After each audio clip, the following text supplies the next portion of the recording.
í smáskjalli.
Já, velkomin að Rauða borðinu á mánudegi ekki kannski miðjan júlí, í byrjun júlí, það er 7.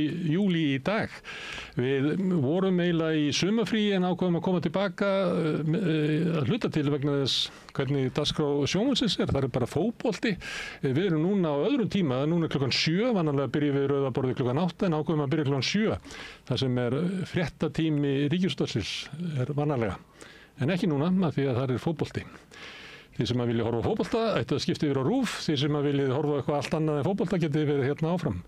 Hjá mér er Sigurjón Magnús Egilsson og María Lilja Ingveldar Þrastardóttir Kemp. Sko hugmyndin, þetta er svona sumarþáttur í okkur.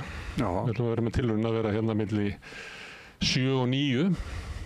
Síðan munum við vera með alls konar efni því að við teljum okkur eiga eiginlega óendanlega mikið efni. Það er ekki fræðilegu möguleiki ykkur að horta á allt. Nei, það er búið framlega mikið. Já, þannig að við erum með hellinga efni sem við ætlum að sýna. En svo ætlum við að vera núna milli 7 og 9 á mánudum, frá mánudum til 50 dags. Sem er svona einn vanalega tími eins venjulegu rauðaborðsþætti. En vera milli klukkan 7 og 9. Já. En ég ætla reyndar til þessum helgina þá verður helgispjall sem ég tek við Pál Óskar. Þannig að við skjótum inn svona 9 efni hér og þar. Yfir sumarið. En það sem við ætlum að reyna að gera tilraunir með núna er að segja fréttir. Af því að það er eitthvað fréttir á RÚV. Já. Og við bara vindum okkur í það. Og náttúrulega frétt dagsins hérna heima er að það er allt í hnút í þinginu. Já, heldur betur. Já. Heldur betur, sko. Það er ólíklegra að það leysist deila þar, friðsamlega, heldur en í Úkraínu eða Gaza. Já, það er hérna... Já, ekki samkvæmt Kristrúnu Frostadóttur Jú, segist alltaf að þetta leysist, svo. Já, hún sagði það núna bara í... Þau bara... Það er ekki að leysa það með... Í gegn með málið. Já, í gegn með málið. Það verður þá ekki fullri sátt. Sko, ríkisstjórnin getur ekki bakkað með það, hún ætlar að ná veiðigjaldinu í gegn. Já. Stjórnarandstaðan getur ekki bakkað með það, hún ætlar að stoppa það. Já. Og hvernig leysir það, Sigrún? Ég leysi það þannig að þá bara verður þingforseti að taka upp 71. grein þingskapalaga og þar getur hún bara að stoppa þetta. Sett bara niður hver má tala mikið og svo er það bara búið, atkvæðagreiðsla. Og það er ég er búinn að heyra eins í fólki og hann niður frá og í stjórnarliðinu fjölgar þeim sem að vilja þetta. Vilja að hún bara rífi í handbremsuna, neyðarheimilinn og hætti þessu. En í stjórnarandstöðunni? Ég myndi halda að það væri líka fólk í stjórnarandstöðunni sem myndi vilja þessa niðurstöðu. Innst inni. Já, en það er líka, sko, þeir eru náttúrulega nánast þegjandi hásir, sko. Guðlaugur Þór Þórðarson, Sigurður Ingi Jóhannsson og svona, þeir eru bara orðnir hásir, það er bara eins og að hafa verið fyllir í gærkvöldi, sko. Þetta eru hvað, 50 og eitthvað ræður á kjaft ekki neitt, sko. Nei, og það var 50. og 3. ræðan í morgun, sko, sem beið Njáls Trausta Friðbertssonar, hann var mjög reiður og ástæða því að hann var svo reiður er nefnilega svolítið merkileg af því að Grétar okkar maður sem er nú með sjávarútvegsspjallið hérna, hann er núna situr á þingi sem varamaður og það var, sko, þetta er svo asnalegt að þingfundur byrjar klukkan 10 og þá bara strax, þá kemur hérna Hildur Sverrisdóttir, þingflokksformaður Sjálfstæðisflokksins í pontu og þegar talum hérna fundarstjórn forseta, fundur var ekkert byrjaður. Hún byrjaði bara að tala fundarstjórn forseta. Svo komum við hvert af öðru til að gera þetta og mjög sterk rök sem þau hafðu og þá kom aflaskýrstjórinn gamlu úr Sandgerði, Greta Mar og hann sagði það er ástæða til að leggja orði í belg. Hér er búið að vera að halda mikill minnihluta Alþingi, málum í gíslingu út af veiðigjöldum. Sumröða sem áttu sér stað sjávarútveg hér síðustu daga og vikur er með ólíkindum. Hérna bullar fólk tóma vitleysu og manni dettur hug að þetta sé meira og minna þorskar á þurru landi. Veit ekki hvað þeir að segja og leggja til. Ég hvet fólk til að hætta að hlusta á einlita áróður LÍU-klíkunar og fara eftir þeim eins og hundar í bandi og gelta þegar þeim er sigað.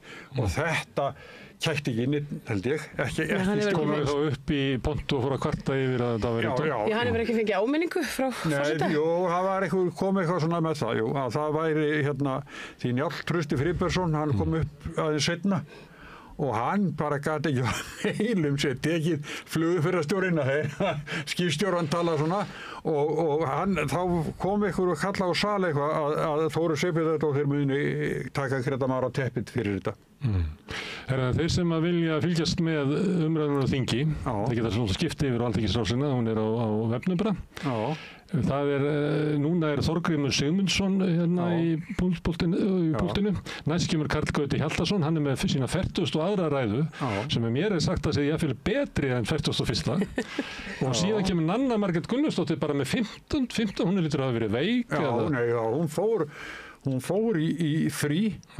Í 2 vikur án þess að kallinn varamann og það er svona fólk síðan kemur Ólafur Adolfsson varnarjaxlinn í 53. ræðinu sinni Ingibjörg Davíðsdóttir í 57. ræðinu sinni síðan Bryndís Haraldsdóttir í 47. og Vilhjálmur Árnason í 42. Er eitthvað velun veitt svona fyrir flesta ræður á þingi? Þetta er skammavelun þetta er ekki eðlilegt. Það er ekki hægt að leysa þetta af því að ríkisstjórnin verður að ná sig í gegn stjórnarandstaðan verður að stoppa þetta en það sem ég held að þessum spurði ég hvort að stjórnarandstaðan var ekki líkorðið sátt við það að gripið til þessara ákvæða í þingskapalögum.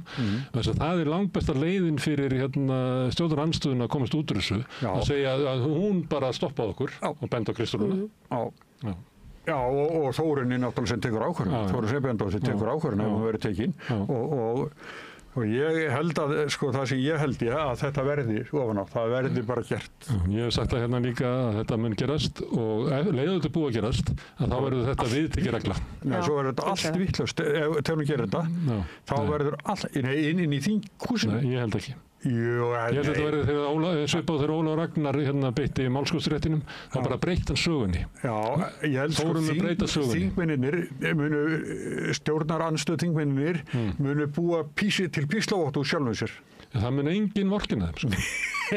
Nei, þau geta ekki sagt, ok, gerðu það þá. Það verða viðtöli á RÚV og Stöð 2 við Óla Þ. Harðarson og fleiri sem að segja bara loksins. Það er búið að stoppa þessa vitleysu.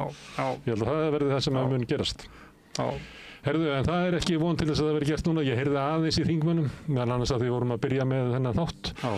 Og segja, ég meina, þýðir nokkuð að vera að biðja þingmenn að koma hingað, geta þið sagt eitthvað og þá segja, allavega ekki ég. Nei. Það vill eiginlega enginn koma og tjá sig stöðu þessa mála og ég veit ekki hvort það sé tilgangur fyrir okkur að vera að ræða veiðigjaldsmálið. Er það ekki fullrætt? Já, mér finnst bara, það er alltaf að búa eyði í það ansi mörgum orðum. Já, mér finnst bara aftur þetta, þessi sérimónia sem er í gangi finnst mér svolítið svona merkilegt, og að þingmenn tali þarna 10 ræðina og svo kannski 3 röð sem er að vitna í samþykkt hreppsnefnda vopnaferðarhrepps lesa það upp. Og það er að lesa, að þið vita ekki hvað ég er að tala þótt hann væri líka, væri komin eitthvað að fara að reka Þeir eru búin að tala frá sér allt vit og margir höfðu ekkert mikið fyrir. Fæstir hafa, bara venjulegt fólk hefur ekki vit til þess að tala í 57 ræður. Nei. Og mikið af þessu fólki var kannski búin með vitið sitt bara í 10. og 12. ræður, sko. Ég er búin að kíkja stundum hann inn og það er ekkert að sjá þarna, sko. Nei. Það er ekkert í gangi. Herðu, ef að fara í aðra fréttir, ég held að svona frétt sem að eru vakið svona fólk til þess að ræða saman er frétt þar sem að fyrirsögnin var hérna sem við ætlum að sýna hérna á skjánum sem er ekki efni til að ákæra þá sem fötluð kona var látin hafa samræði við. Einmitt. Þetta er óhugnalegt mál sem að ég man ekki alveg hvernig brotið á þessi stað en þetta er þessi maður sem að brýtur gegn fallari konu og var einhvers svona rífimaður hennar eða gæslumaður? Já, einmitt gæslumaður og hann svona í þeim krafti sko og síns yfirvalds þá einhvern veginn og aflsmunurinn og brýtur hann gegn konunni og gefur hann einhverjum 4 eða 5 einstaklingum aðgang að konunni. Það er ekki deilt. Nei, það kemur allt fram í dómi. Ég meina, maðurinn er dæmdur fyrir nákvæmlega þetta, en það sem er svona athyglisvert og hefur verið fjallað fjölmiðla í dag, Drífa Snædal talaði þetta á Vísi aðeins sá ég, hún var að velta fyrir sér þessari ákvörðun, hún var saksóknari sem tekur þessa ákvörðun að vísa þessum 4-5 málum frá þar sem þau þóttu ekki líkleg til sakfellingar. Hvernig stendur því? Þetta er bara, ég hugsa að þetta sé svona eins og með önnur kynferðisbrotamál, þetta er orð gegn orði, það er ekkert nýtt í þessu, þeir segja bara nei, hún samþykkti þetta og þrátt fyrir að allt hitt einhvern veginn liggi fyrir þá verðist það ekki vera nóg en þetta er svolítið mikið og það sem að einmitt Stígamót og svona fleiri hafa verið að beita sig fyrir að verði lagað í réttarkerfinu. En ætti, það ekki náttúrulega ekki máli í Hörgul, en ætti þeim ekki vera ljóst ef einhver maður leiðir þá að sænga einhverja konu sem að ber með sér að vera ekki með fullan þroska? Ætti þeim ekki að vera ljóst? Ég er bara að velta fyrir mér ég meina það sér þetta hver maður, ég held að en svona í augum lagana þá virkar þetta bara svona svolítið svart og hvít sko, það er bara þú veist, er tilefni til sakfellingar eða mun þetta bara einhvern veginn svona kosta peninga, tíma og þægjandi fyrir viðkomandi. Kannski eru lögin þannig að þetta sé rétt mat hjá saksóknara, að þetta sé vonlaust mál að sækja. Mér finnst það nefnilega mjög líklegt að því að þannig er þetta nú yfirleitt og ég man nú ekki alveg nákvæmur tölur en það eru þetta með sakfellingarhlutföllin sko og ákærurnar sem gefnar eru út og sko fyrir allavega einhverjum árum þegar ég var svolítið mikið í þessum málum þá var 10% af kærðum nauðgunum komist í gegnum nálarauga saksóknara eða lögreglu fór í ákæru og svo var sakfellingar hlutfallið af þeim ég man ekki 50-60% eitthvað svoleiðis. Hvað haldið þið að þarf þá að breyta lögum til þess að... Ég þekki það ekki. Ég held að já, sko, það er líka erfitt. Sönnunarbyrðin, sko, ef þú kærir eitthvað fyrir glæp. Þetta er rétt skiljað mér að í dómnum stendur að þetta hafi gerst. Já. Það er ekki það deilt. Nei. Hún hefur væntanlega vísað þessu frá áður en dómurinn kom. Ég finnst það nú líklegt. Er það ekki? Nei, ég meina að þeir hafi sængað hjá henni. Já. Jú, það hann hafi allavega ég veit ekki hvort hann var selt eða leyft þennan aðgang að konunni. Þetta er bara algjör hryllingur. Þú segir þetta svona, þetta er algjör hryllingur. En það er kannski... Við veitum ekki að sjálfsagt að við ræðum þessi máli eins og til þess að var mál í Frakklandi sem var núna fyrir heldur sem var náttúrulega kannski grófara þetta, ég veit það ekki sko, kann ekki að meta það. Þar var konan dópuð og fleiri og bara seldur aðgangur að henni. En ég meina maður velta fyrir sér hversu langt hann hefði gengið ef hann hefði ekki verið stöðvaður sko. Ég meina það hefði getað, alveg svo franska málið, hefði getað gengið í áratugi sko. Herðu, næsta mál er að íslenska liðið eru leik á Evrópumótinu í fótbolta. Já, Þetta náttúrulega að hafa búið að byggja upp svolítið væntingar fyrir þetta mót. Svo gleðibanga væntingar. Já, nú væri komin á okkur. Okkar tími væri komin í þessu. Þetta voru mikil vonbrigði. Við erum svo hnípin þjóð. Við þurfum alltaf eitthvað svona til þess að gleðjast yfir og svo bara einhvern veginn gengur það ekki upp. Þetta alltaf svolítið sorglegt. En ég er að reyna að hlusta á þá sem að þykjast að vita þessu. Það er nú deilt það hverjir hafa vitað þessu. Það er leið og einhver segir eitthvað og gagnrýnir eitthvað, þá kemur einhver fram og segir að hann hefði ekki vitað þessu. En eitt af því sem eru sagt að þegar það er horft á hvernig liðið er mannað, þá erum við bara með mjög góða leikmenn en náum ekki árangri. Þá er það yfirleitt þjálfarana að kenna. Við skorum ekki mörg. Bara í langan tíma skorum við ekki mörg. Það er eitt og eitt af og til, sko. Það er sem æfingaleik sem við spilum, ég man ekki við hverja áður en fórum í móti, þá spilaði Sveindís Stein alveg æðislega flott mark, sko. En svo skilst mér þetta, við sáum náttúrulega ekki leikinn í gærkvöldi, en að þá séu, sko, hún er kantmaður, hún er sko fljót upp kantinn, hleypraðar en aðrar, en hún var sett sko sem miðjusentrin, sko, og þar er hún ekkert góð, og þetta skilur enginn, og þannig að þetta er eitthvað eins og þetta sé bara eitthvað, sko. Hún var látið spila eins og svona hefðbundi 9 eins og sagt er, en hefði átt að fá að spila eins og 10. Nei, 11. Já, eða svona aðeins út í kantinum. Messi hangir svolítið þar, hann er ekki beint svona 11 sem hann en hún fer svona nýður með sko, en ok, hvort sem er, að þá er hún ekki höfð á sínum uppáhaldstað eða besta stað eða eitthvað kollina. Og svo er eitt sem ég tók eftir, það var þegar töpum fyrsta leiknum að móti Finnum sem hann var búið að segja okkur að við bara myndum sigra bara. Formsættir að klára þetta. Já, tæki við alltaf mæta á völlin, sko, við vorum svo viss þetta. En svo er verið að tala við landsliðsþjálfarana, Þorsteinn Halldórsson, og það var sagt að heima sé eftir leikinn, sko, það sé svona hörð gagnrýni eitthvað, og þá segir landsliðsþjálfarinn, mér er skít sama, sko, mér finnst, ég spyrir hvað ég sá þetta. Ég veist eins og væri að svara svolítið svona talin í stofunni. Mér finnst landsliðsþjálfarnir í handbolta stundum tala svona líka. Ekki þetta, ekki mér er skít saman. Þeir verða bara að tala eins og þeir hafa við til eitthvað sem þeir kannski frekar sagt, sko. En stundum er pirringur á milli. Það eru gáfumennir sem eru fjallum og hini sem að standa í víglínunni. Það kemur svona pirringur á milli. Já, Logi Geirsson hefur pirrað á svolítið handbolta. Hann er svo hreinskilinn bara og ákveðinn hvað hann segir og vinsæll, sko, í þessu. Og þess vegna pirrar hann stundum. Þetta með landsliði, það er bara, ég er ekki nokkrum að hafa með það. Þeir spila síðasta leik og svo verður bara fundur og Þorsteinn þakka fyrir komuna og leita nýjum þjálfara. Ef við erum með góða leikmenn en náum ekki árangri, þá er það þjálfarnum að kenna. Það er bara þannig. Já.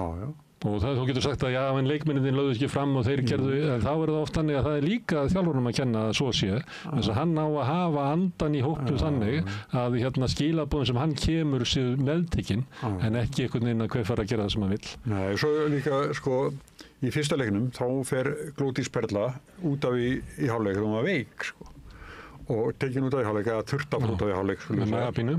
Já, en sko hún er svo sem stýrir öllu, sko, hún er naftast og hún er að kalla, alvöru leiðtogi og það efast enginn það.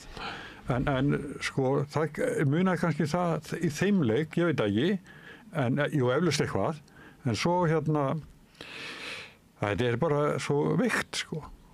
Þetta er leiðilegt. Ég ætla ekki að þykjast hafa neitt vita á þessu. Nei. En þetta er ekki alveg, sko, það voru tilefni til væntinga.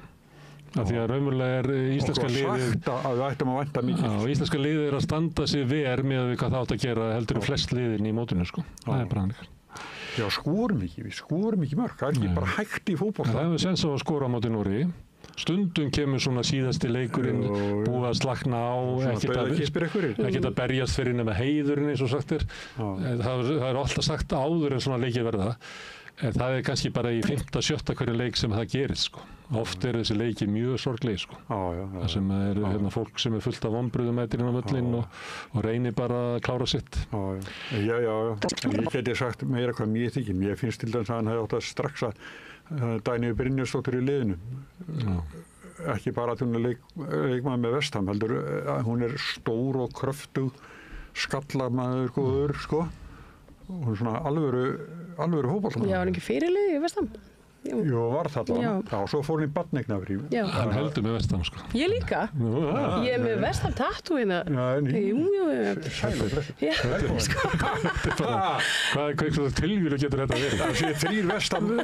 Það er eitthvað þannig að þegar fólk er áður á samstunum þá er þetta eiginlega eina spurningin, sko. Heldur með Vestham eða ekki.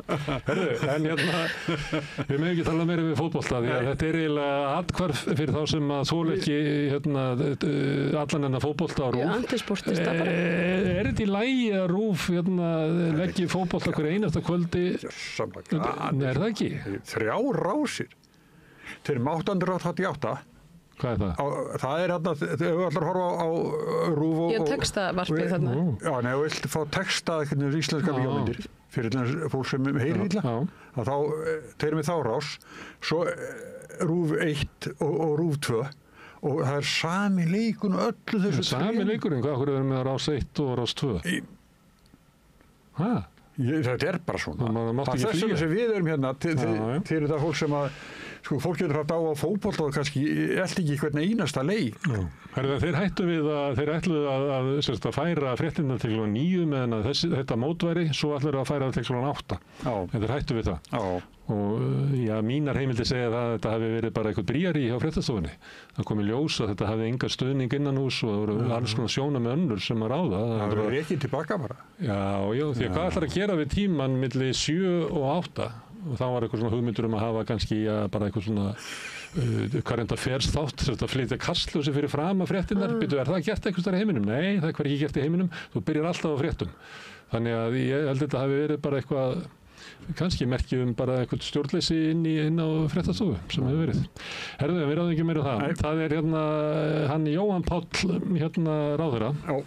Hann er mjög ungur ráðherra, ég held ekki bara yngsti ráðherra en kannski fyrir þann Áslaug Örnu sem hefur verið. Eystinn Jónsson, hann var metið. Það verður ekki svona gamlir eins og þú, með myndi. Við vorum samtíma menn ég og Eystinn.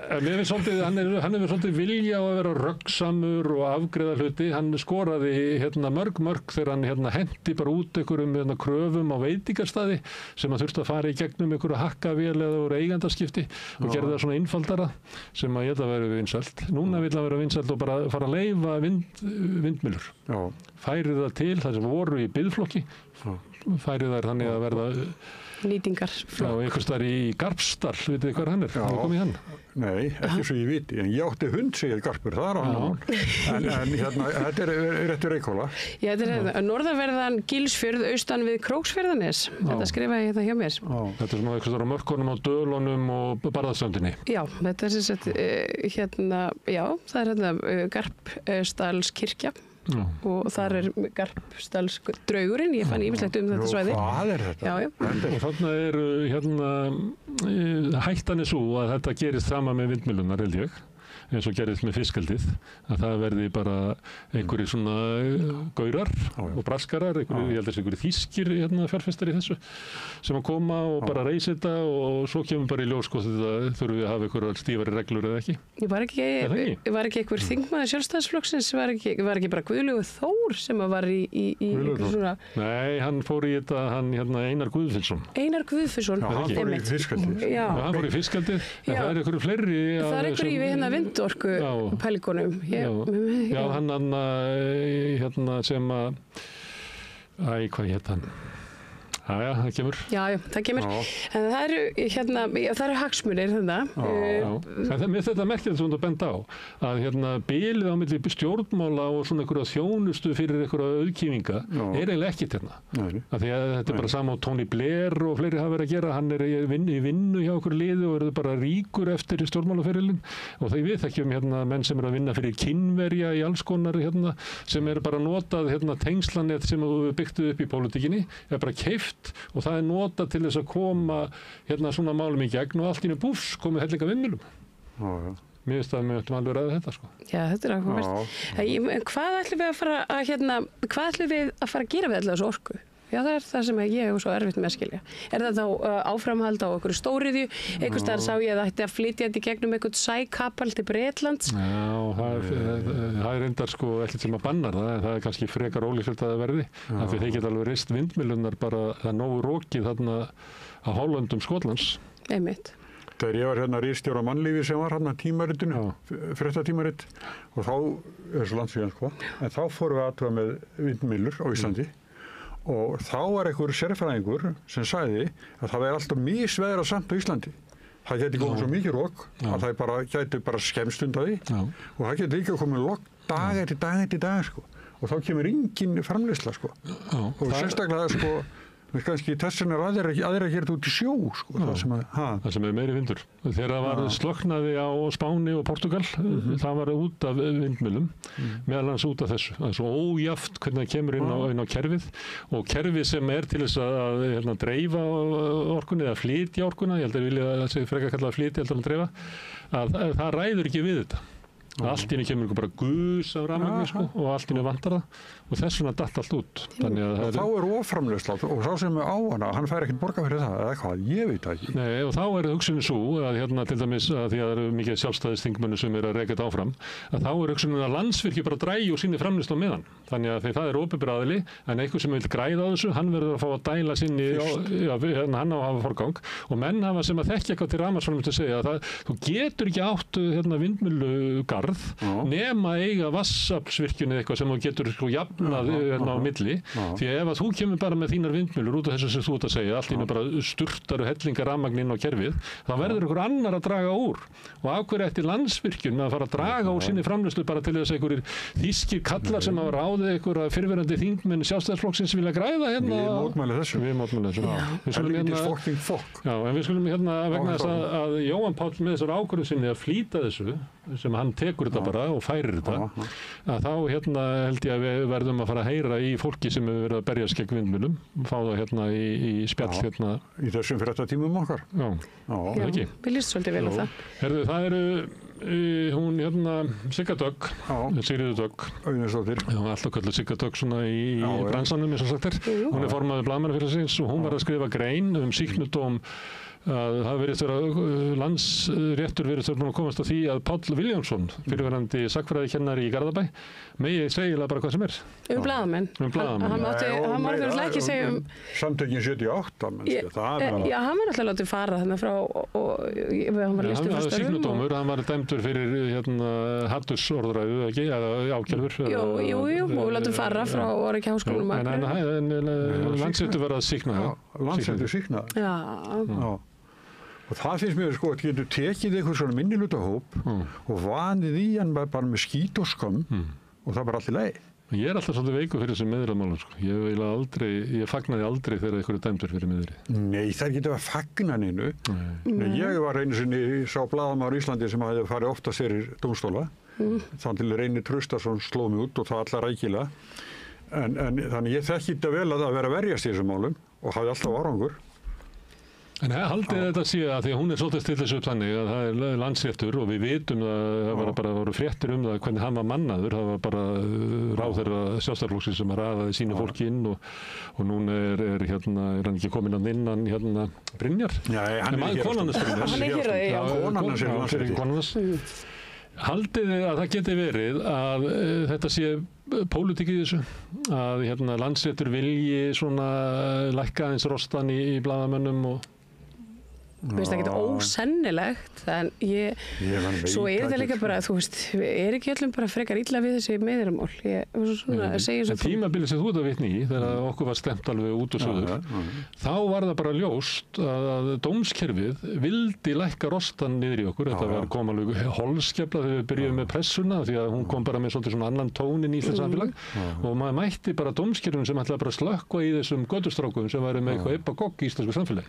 Þetta er samfélagið okkar. Ég var svo heppinn að Jón Magnússon lögmaður, hann varði mig alltaf og hann er sjá hann í réttasali er alveg dásanlegt hann er svo lifandi í réttasalum. En haldið þetta sér pólitík? Ég slá fél, haldið þetta sér pólitík? Þetta er þetta er eitthvað Það er eitthvað mjög pólitískt alltaf við þessar miðlakærur. Ég held að það sé kannski svona til að byrja með, þá eru þær það. Ég hún til dæmis, alveg nokkrar, og sko, svo sem gekk lengst, hún var nú út af einhverjum ummælum inn á lokuðu svæði sem að ég var svo sýknuð fyrir í landsrétti, og fyrst í héraði, síðan landsrétti, og það var nú bara einfaldlega vegna þess að þetta var eitthvað svona kall sem hataði feminista svolítið mikið, og hann fór eitthvað svona herferð og kærði ansi marga. Og svo þetta líka sko að þetta svo rosalega dýrt að standa í þessu. Og þrátt fyrir að hafa tapað unnið málið ég í tvígang og fengið sko dæmt málsvarslaunin og það hefur bara brotað því sem er raunverulega kostnað. Já, nei, menn svo bara átti maður ekkert fyrir því, þannig að ég fekk bara reikningin aftur í hausinn. Já, sko. Við erum samstöðinni eða blaðamanni sem hafa starfað áður og stemt og það hefur kostað okkur sko gríðarlega peningar sko. Þetta er nefnilega mjög dýrt. Ég get alveg sagt eitthvað, við höfum bara ekki efna á standi í þessu sko. Það var sýknun ekki sýknun eða þú veist, ég veit ekki hvað það kalla, ekki dæmdar fébætur í héraðsdómi og nú er þetta leiðin upp í Landsrétt þannig að þetta er gríðarlega kostnaðsamt að verða fyrir þessu og svona ríkt fólk og öflugt fólk notar þetta til þess að bara þagga niður í fólki. Það er gerir það. Þetta er mjög óþægilegt samt sko, það að sitja svona inn í dómsal og vera spurður og það er ekki allir sem er að spyrja mann sem að vita eins og manstu með fyrsta málunni þarna með Werner Rasmussen að þá var ég dæmdur fyrir það að framsetningin hafi framsetningin á opnunni hafi verið þannig, ég man ekki hvað orðalega var nota, en það var dómarinn í rauninni. Í einhverju málinu var það fyrir sem hefði óþarlega stór. Já, það var sett fram með þetta var sett fram með óvíðurkvæmilegum hætti. Já, ég var nokkuð tíma dæmt fyrir fyrirsögn sem ég skrifaði ekki, en það var einfaldlega vegna þess að ég var skrifið fyrir greinin, en tilvísunin á forsíðu var ekki mín. Herðu, en ég út af þessu þá finn ég svolítið til því að Páll Viljámsson, hann er nú bara venjulegur maður eitthvað stórt í bæ og þurfa að standa í þessu. Ég bara ræði ekki við það. En hann startar þessu nú svolítið sjálfur. Já, ég veit það, en þú veist að sem að María er að vísa í, að lenda í einhverjum svona málu og þurfa að vera að reka og verja sig einhvern veginn að... Já, það er bara ekki fyrir venjulegt fólk. Nei, þetta er óþægilegt. Herðu, næsta fyrirsögn er bandarískur kjarnorkukafbátur í heimsókn. Já, ég er mikið náðu þessu máli. Nú? Af því að, sko, ef ég maður rétt að þá vorum við búin að banna að kjarnorkuknúnir kafbátar kæmum til Íslands. Nei, með kjarnorkuvopn. Nei, ég held að hitt það líka, sko, bæði kjarnorkuknúnir, það er kjarnorka í þeim, sko, sjáðu. Og ég er alveg viss að til dæmis Reykjavíkurborg samþykkt þetta í borgarstjóratíð Jóns Gnarr og þannig erum við sem sagt eitthvað aðeins að breyta slaka á gagnvart sko herrbúnaði og ég veit ekki hvort að það sé gæfuspor, ég held ekki. Þetta er svolítið áhugavert að því að nú ríkið er búið að slaka á. Þannig að maður velti fyrir sig hvort að sveitafélögin hafi þá heimild til þess að stöðva bara svona út fyrir sína lögsögu þessi bara vopnaða og þessi vopnuðu skip ég meina niður á Reykjavíkurhöfn núna það er alveg hreint ótrúlegt að lítast. Það eru þessi brynvörðu gráu freikátur með einhverjum svona sprengjuvörpum framan á og svona tindátum með vopn bara niður í miðbæ. Já, bara niður í miðbæ Reykjavíkur.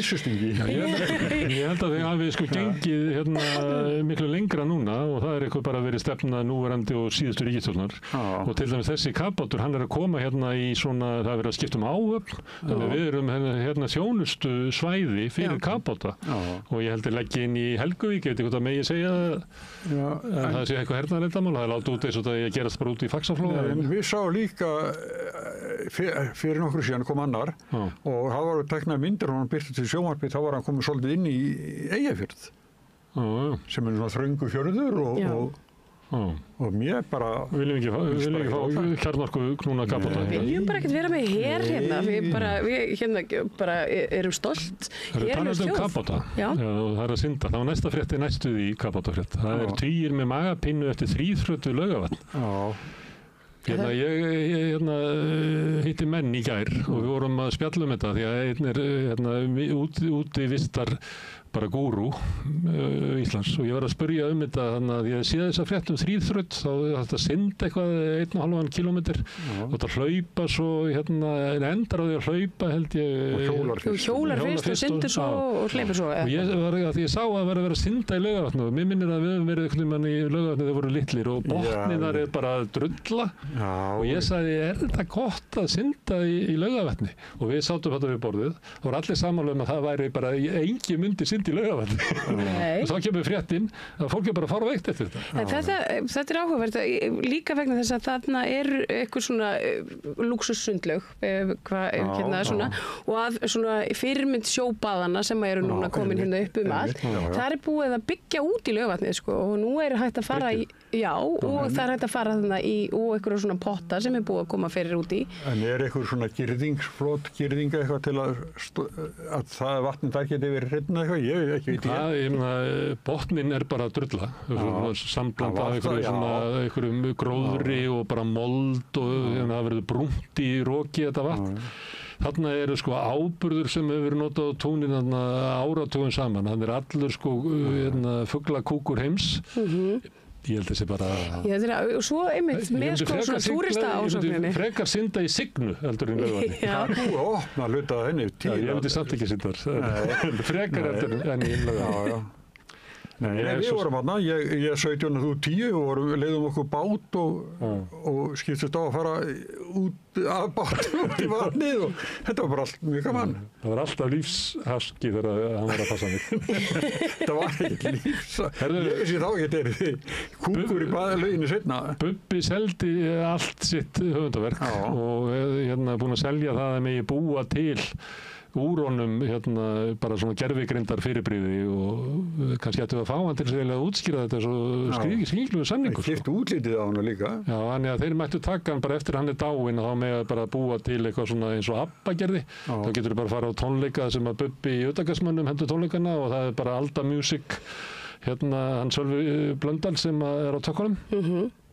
En það sem að mér finnst merkilegt hann var að segja að hljómaði eins og hann hefði tekið þessa ákvörðun út af því að bara businessin á því að möguleikin á því að geta lifað af í músík sem tónlistarmaður væri eiginlega eyðast út af gervigrind. Já, ég held að ég ekki alveg sammála þessu. Ég held nefnilega að ég held að þetta geta mörguleiti verið mjög gott af því að það svo mikið offramboð af svona gervitónlist og nú orðið.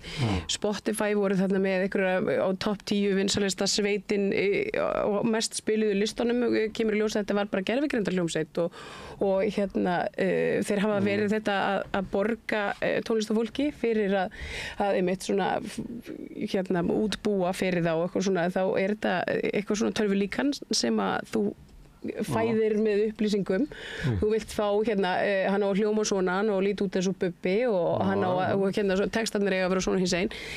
Bubbi talaði sem dæmi það var Maggi Mix það eitthvað svona fígúra en hann býr til lag með Bríeti sem var ekki Bríet þar sem að það er söngrödd sem að svipar mikið til Bríetar syngur tómatsósa hamborgara eða eitthvað og þetta er áhugavert en ég svona eins og ég skil þetta þá er Bubbi líka að verja sitt og svona sína arfleið og að börnin hans fái greitt eftir hans dag. Já, með söluna þannig, já.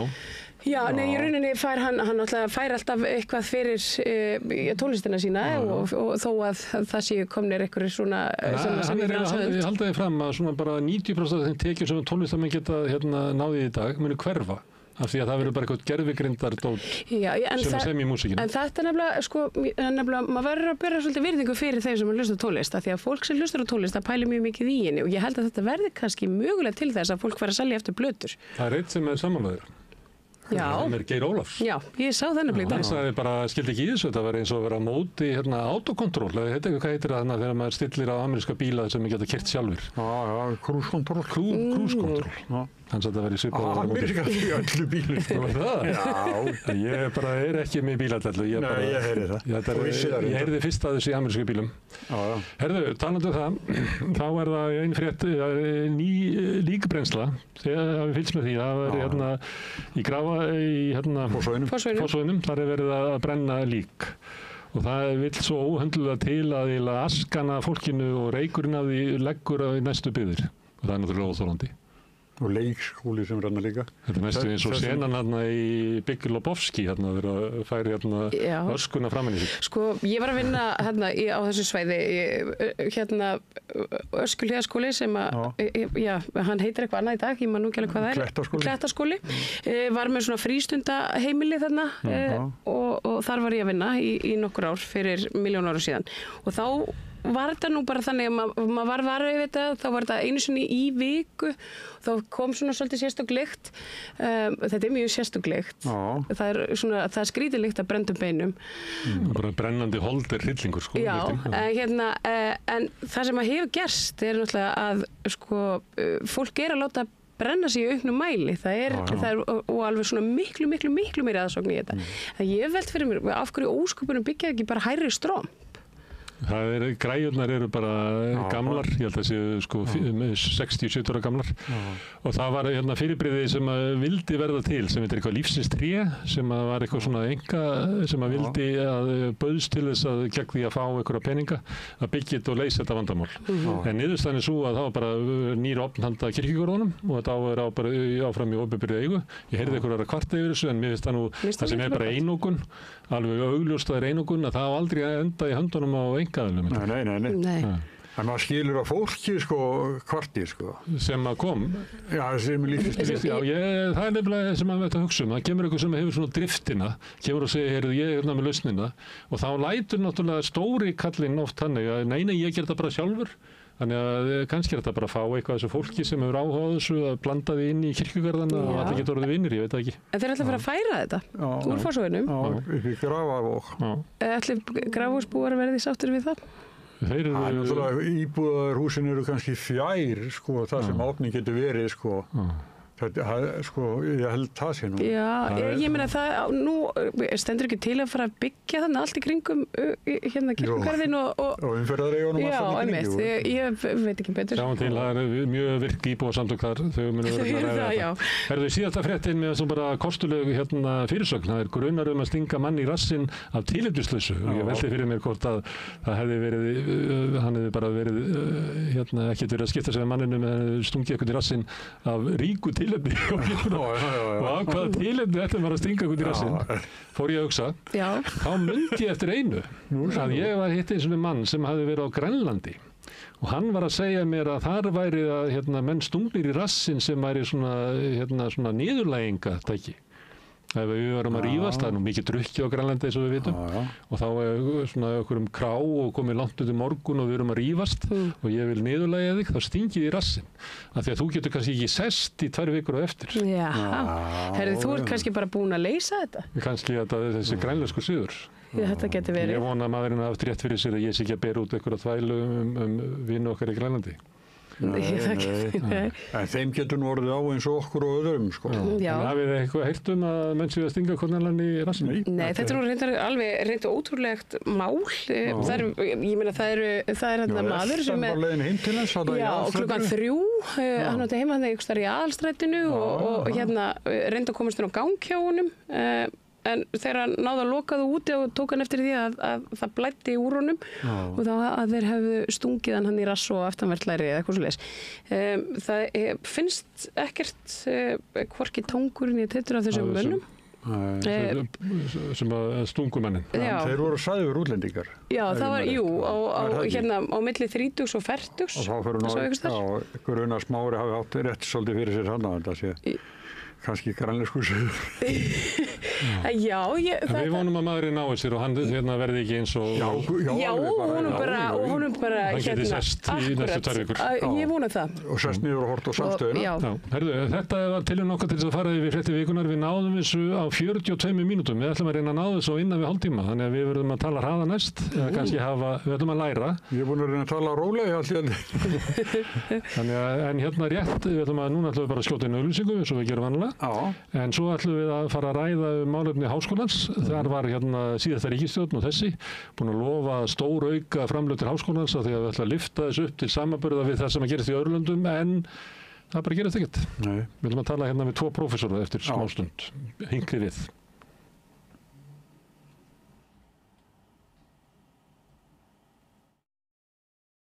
Hjálpið okkur að byggja upp dreifikerfi samstöðvarinnar með því að læka síður samstöðvarinnar á YouTube og Facebook. Bókvistun býður upp á alhliða bókhaldsþjónustu fyrir einstaklinga og fyrirtæki. Við byggjum á reynslu, faglegum og traustum vinnubrögðum. Bókvistun, alhliða bókhaldsþjónusta, Bæjarhrauni 2, Hafnarfirði. Samlokubrauð, maltbrauð, tékkneskt-brauð, súrdeigsbrauð, brauð ársins, Bernhöfts bakari, íslenskt handverk síðan 1834. Ertu á leið heim úr vinnu? Stilltu á FM 89,1. Fortíðin var aldrei, hún aðeins er. Einkasýning Larissu Sansúr hjá Listasafni Reykjanesbæjar, opið alla daga nema mánudaga til og með 17. ágúst, Listasafn Reykjanesbæjar. Með því að ganga í leigjendasamtökin styður þú baráttu leigjenda. Leigjendasamtökin eru fyrir öll þau sem vilja vinna að réttlæti og öryggi á húsnæðismarkaði. Leigjendasamtökin.is. Húnavellir, fullkominn staður fyrir fjölskylduna. Ertu á leið norður? Húnavellir er fullkominn staður fyrir fjölskylduna. Tjaldsvæði með rafmagni, gistiheimili, sundlaug og heitur pottur, líkamsrækt, leiksvæði fyrir börn, sparkvöllur, veiði í Svínavatni, rafmagn, hjólaleiga, morgunverðarhlaðborð, kvöldverðarhlaðborð fyrir hóp og húsbílar eru velkomnir. Hópatilboð í boði fyrir ættarmót, stórafmæli, fjölskyldu og vinafögnuði. Allar upplýsingar á húnavellir.is og í síma 861 23 19. húnavellir.is.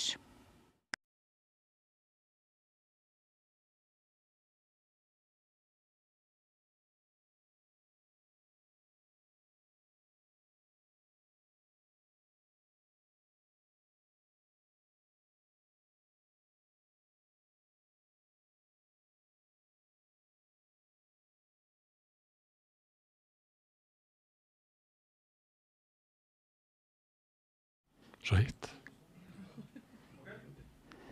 Byrja.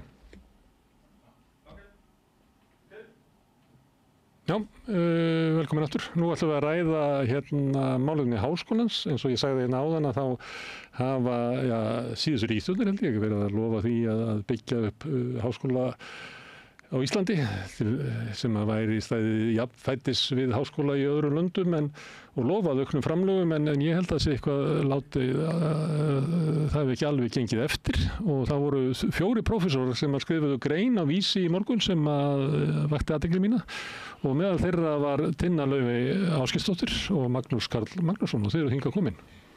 Hvað er stjórnmálafólk lofar alls konar og svíkur alls konar. Og hvað er sérstakt við þetta? Sko, ef ég má kannski, hvað er sérstakt við þetta?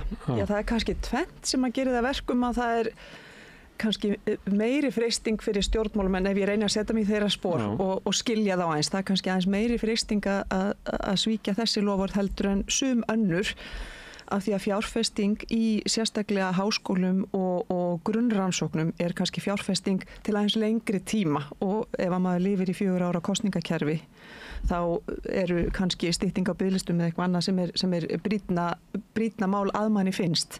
Þannig að þetta nú eitt það sem að mér svona dettur í hug hvað það varðar. En síðan sko hvað það við þetta? Það sem við þetta mál nefnilega, og ástæðan fyrir allavega mér og okkur fannst mikilvægt að tala þetta, ein af ástæðunum að ég held að almenningur átti sig ekki á því að fjárframlög til vísindastarfs og háskóla sko skera sig mjög verulega úr á Íslandi hvað vanfjármögnun varðar. Auðvitað eru margir sem að segja það þarf meiri pening í hin og þessi svið. Það þarf meiri pening í heilbrigðiskerfi, það þarf meiri pening í menntakerfi og svona. En ef maður skoðar alþjóðlegan samanburð. Þá nota menn líka samanburðu önnur lönd til dæmis í heilbrigðiskerfið. Já. Við séum undir þar. Já, og við erum aðeins undir Norðurlöndunum en ekkert í samanburði við það hversu langt undir við erum þegar kemur að háskólamálum og vísindum.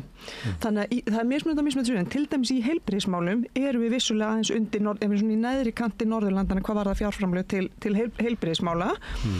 En síðan eru þetta öðrum sviðum sem að við erum yfir, sko, þú veist, til dæmis fjárframlög til grunnskóla, þú veist, við veitum svona frekar ríflega til grunnskólastigsins, en það bara þessi samanburður, jafnvel þegar við skoðum þessi svið sem eru undir, þá það ekkert í líkingu við þetta. Þetta sko til dæmis ef við mælum svona algengum mælikvarði hvað fyrir mikið fjármagn sett í hvern háskólanema. Þá fyrir hverjar 100 krónur sem eru settar í háskólanema á Norðurlöndunum, þá eru 60 krónur settar í háskólanema á Íslandi. Og þetta munur sem þú sérð ekki á öðrum sviðum. Við ræddum þetta, Magnús, í vor, eða í vetur. Og þá, því að þú varst að tala um að innan 4 áruna, en ef að þú sveltir eitthvað svona kerfi til lengri tíma, þá kemur náttúrulega að því að það fer að sarga sko rækilega í vélunum. Það bara fer að koma í ljós að með því að borga bara 60 þegar þarf að borga 100, að þá bara kemur í ljós að háskólakerfið okkar ég held að vissuleika fyrir að bresta á einhverjum sviðum. Ég held að það megi ekki líka svolítið lítið á þetta sem svo að rannsóknir eru hlutir sem að mega bíða. Það gerist ekkert ef þú gerir ekki rannsóknar í dag frekar en á morgun. Þá erum við hald á innviðum sem við höfum aldrei spennt okkur á. Ef ég held áfram, þá það, vandamálið það að ef við fjárfestum í rannsóknunum, þá ávöxturinn af því þegar til lengri tíma til litið gífurlegur. Og það ekkert vafamál, það allir sammála þetta í vestrænum heimi. Ef við fjárfestum í rannsóknum, það skila sér með mjög öflugum hætti. Ef við ætlum að vera með öflugum atvinnustefnu, þá þetta fjárfesting sem skila sér með miklu markvissari hætti til lengri tíma. Þannig að við erum þarna að spara í rannsóknunum í dag, en við erum að tapa til framtíðar verulegum fjárhæðum. En höfum við ekki verið að spara í mörg ár? Mörg ár og alla tíð. Við má eiginlega segja sem svo, við erum ekki ennþá komið á sama stig hvað varðar fjárfestingu í vísindum og ég held við séum óskup einfaldlega bara langt á eftir í því uppbyggingu vísindastarfsins sem við berum okkur saman við vestræn lönd. Og það hefur kannski að gera með það, við erum ungt lýðræðissamfélag og við erum ekki komin, við erum ennþá eftir hvað þetta varðar, en það breytir ekki þeirri staðreynd að við erum að sóa krónunum með því að fjárfesta ekki þarna í þessum innviðum sem skila sér í, verðmætara samfélagi, ekki bara verðmætara hvað varðar fyrirtækin, heldur verðmætara hvað varðar menningu, verðmætara hvað varðar hinna ýmsu opinberu geiri eins og heilbrigðiskerfið, velferðarkerfið, menningarstarfsemin og svo framvegis. Þannig að þarna erum við að missa af tækifærum. Við finnum ekki fyrir því frá degi til dags, en við erum að missa af tækifærum og þarna ættir hið opinbera alveg stöngin inn fyrir þá að fjárfesta. Og má ég bæta eins við þetta því að þú talar vestræn samfélög, að því að það er til töluvert af rannsóknum áhrif grunnrannsókna, þá er ég ekki bara að tala hagnýta rannsókn, heldur áhrif sem sagt grunnrannsókna og vísinda sem eru í rauninni drifin áfram af forvitni og þekkingaleitinni sjálfri, að áhrif þessa á hagvöxt til dæmis og aðra velferðarmælikvarða í samfélögum. Og það liggur engin vafi á því að það eru mikil áhrif á hagvöxt. En þessi áhrif, þau vaksa og þau eru meiri og mikilvægri eftir því sem að land verður þróaðara. Að ef þú til dæmis í mjög vanþróuðu samfélagi, þá kannski þið betur borgið með því að setja bara í hagnýtt og þú ert í ykkur svona það sem við stundum kalla catching up science.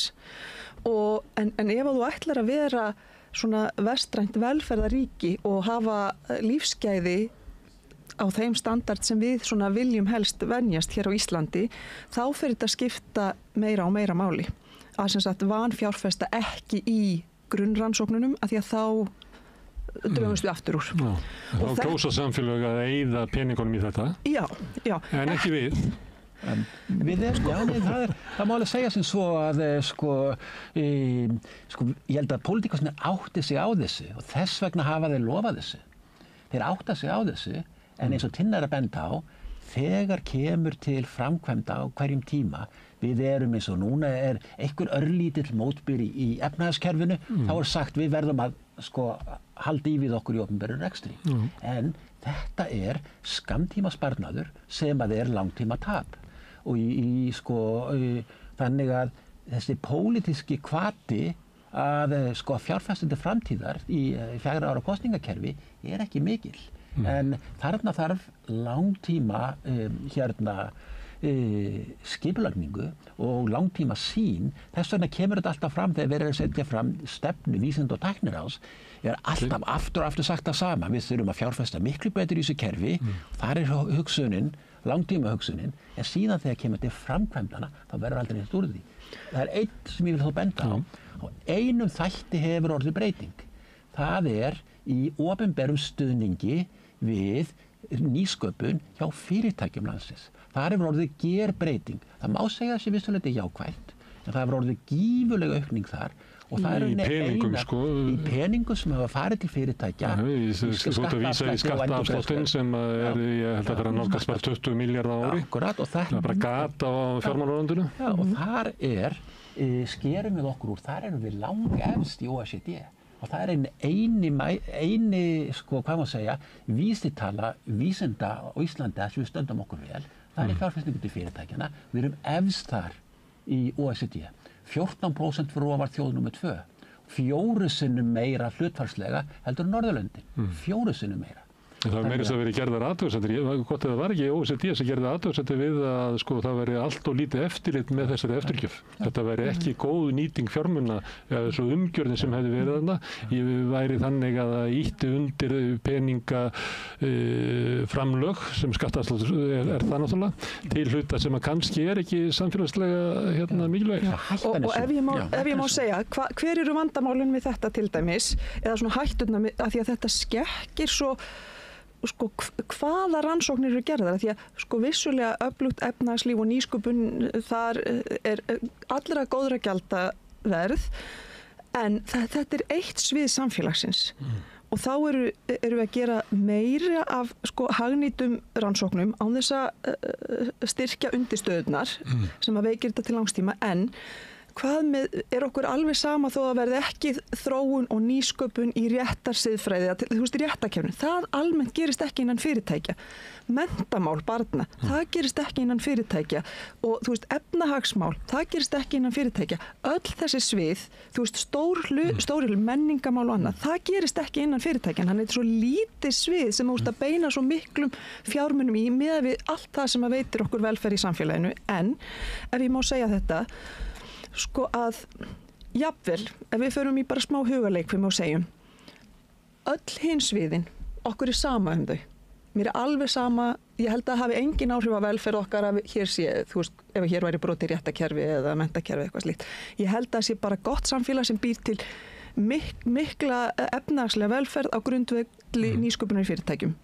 Ég held ekki að okkar sé en förum í þá hugaleik við mig. Það líka til mjög mikið rannsókn sem segja að þú getur fengið alveg frábæra nýsköpunarhugmynd, en hvort hún verði að einhverju eða ekki, það fer eftir því hvernig samfélagi sem hún verður til í hvernig það gert og hversu vel til þess fallið það til þess að skapa verðmæti. Þú getur fengið frábæra hugmynd, en ef samfélagsgerðin, stofnana uppbyggingin, lýðræðisþróunin, trausti í samfélagi og aðrir þættir, þannig að þú þarft til dæmis félagsvísindi til þess að rannsaka þetta og þarft þróun á þessum sviðum. Jafnvel ef þú ert með þetta þrönga sjónarhorn, að þú vilji bara þessar nýsköpunarhugmyndir í fyrirtækjunum gangi vel, þá þarftu líka hinn fræðasviðin til þess að styðja við þetta. En líklega höfum við haft stjórnvöld sem hafa þá afstöðu að svo þekking sem að verður til í fyrirtækjunum og það rannsóknir sem stundar í fyrirtækjunum, það sé betri ákvörðun sem eru teknar þar, vegna þess að það eru fyrirtæki sem eru betur tengdar við samfélagið og þarfir einstaklingana sem eru uppfyllað í ykkur svona hugmyndum það hvernig kapitalismin virkar. Á meðan að inn í háskólanum getið þið farið að rannsaka eitthvað sem að þú veist ekkert gagnir af. Bara akkur heiminn blá, sko. Þið kannist við, þetta bara átök í samfélaginu þessar hugmyndir, hvort að byggja fyrirtækin, byggja samfélagið í takt við það sem fyrirtæki vilja eða hvort að við hafa svona sameiginlega ákvörðun það hvernig samfélagi byggist upp meðal annars með því að rækta háskólan. Akkurat, þetta er alveg hárrétt sem þú ert að benda á. Það eru margir sem að trúa þessu. Ég ætla að leyfa mér að segja að þetta séu kredduhugmyndir byggðar á pólitískri hugmyndafræði. Þetta er ríkjandi hugmyndir. Já, við getum sagt það og þetta eru hugmyndir sem að við erum í ríkjandi síðustu árum. En ef við óskum einfallega til vitnum í svo rannsóknir sem Tinna var að tala um hér áðan, að ef við ætlum að ná árangri til framtíðar, þá þetta ekki rétta leiðin. Og ég get bara líka nefnt sem dæmi, ég er búin að fór á síðustu mánuði, ég er búin að hitta fólk allan háskóla. Ég hitti fólk sem að vinna rannsóknum sem snýr að félagslega kerfinu. Þau kvörtuðu við því að þau eina leiðin svo peninga til sinna rannsókna var að búa til app. Af hverju app? Því það getur tengst fyrirtæki. En ef þú ætlaðir að búa til betri þjónustu, fyrir þjónustu þegar í velferðarkerfinu, þá eru engin innviðir eins opinbera til að styrkja þannig rannsóknir. Það verður ykkur að geta grætt á þessu? Og það má einföldlega að segja það. Það einhver svona trú að því að þetta muni skapa meiri auð en eins og ég segi, við verðum að hafa nýsköpun og framfærir á öllum sviðum samfélagsins. Annars erum við ekki með gott samfélag. Við erum ekki með gott heilbrigðiskerfi nema að sé þróun þar. Við erum ekki með gott velferðarkerfi nema að sé nýsköpun og þróun þar líka. Við erum ekki með öflugt menningarlíf nema að sé þróun þar. Þjóðminjasafninu að verða að segja fornleifafræðingum. Ég veit ekki af hverju, en mig brennur í grunum það að á Þjóðminjasafninu eins og mörgum öðrum opinberum stofnunum eru engir peningar til rannsókna. Eina leiðin fyrir þá að reyna að fá fleiri gesti inn á safnið í staðin fyrir að horfa á safn sem menningarstofnun sem að stunda rannsóknir á sama tíma. Og þetta endurspeglar samfélag sem að fjárfestir bara í fyrirtækjum, ekki í innviði samfélagsins og ekki í háskóla. Og ég held að ég vil bara ítreka því að þú segir að þetta séu ríkjandi hugmyndir. Ég held að þeir séu ríkjandi víða samfélagið. Ég sagði meðal stjórnmálastéttarinnar. Já. En ég held bara að við getum setið hér og sagt það eru ekki byggðar á gagnreyndri þekkingu. Ef við viljum stjórnarstefnu sem byggir á gagnreyndri þekkingu, þá vitum við að þetta ekki tilfellið. Þannig að til það vandamál okkar að við erum með stjórnmál sem að halda umræðu samfélagið sem ekki í tengslum við það sem að kannski best vitað. Og varðandi það líka stjórnmálastéttina, þá svona þeim til vorkunar, þá segi ég líka eitt að ég held að við skrifum þessa grein núna í dag, en ég held að stundum höfum við kannski ekki staðið okkur nóg vel í að láta vita af stöðunni, að því að ef að maður stjórnmálamaður þá þarf maður að vera með stuðning samfélagsins á bakvið einhverjar breytingar og ég held að almenningur gerir sér á engan hátt grein fyrir hvernig staðan á þessu sviði, þá sérstaklega í þessum grunnrannsóknum og háskólasamfélaginu. Og það sem að reynda líka á við þar eru rannsóknir eins og Magnús Karl var að nefna innan stofnana sem hafa farið minkandi síðastliðin svona kannski 15 ára allavega, myndir ekki segja það? Já, akkurat. Má ég aðeins að því að þið komið eiginlega bæði úr heilbrigðisvísindum svolítið á öðrum forsendum að þú ert læknir og þú ert hagfræðingur.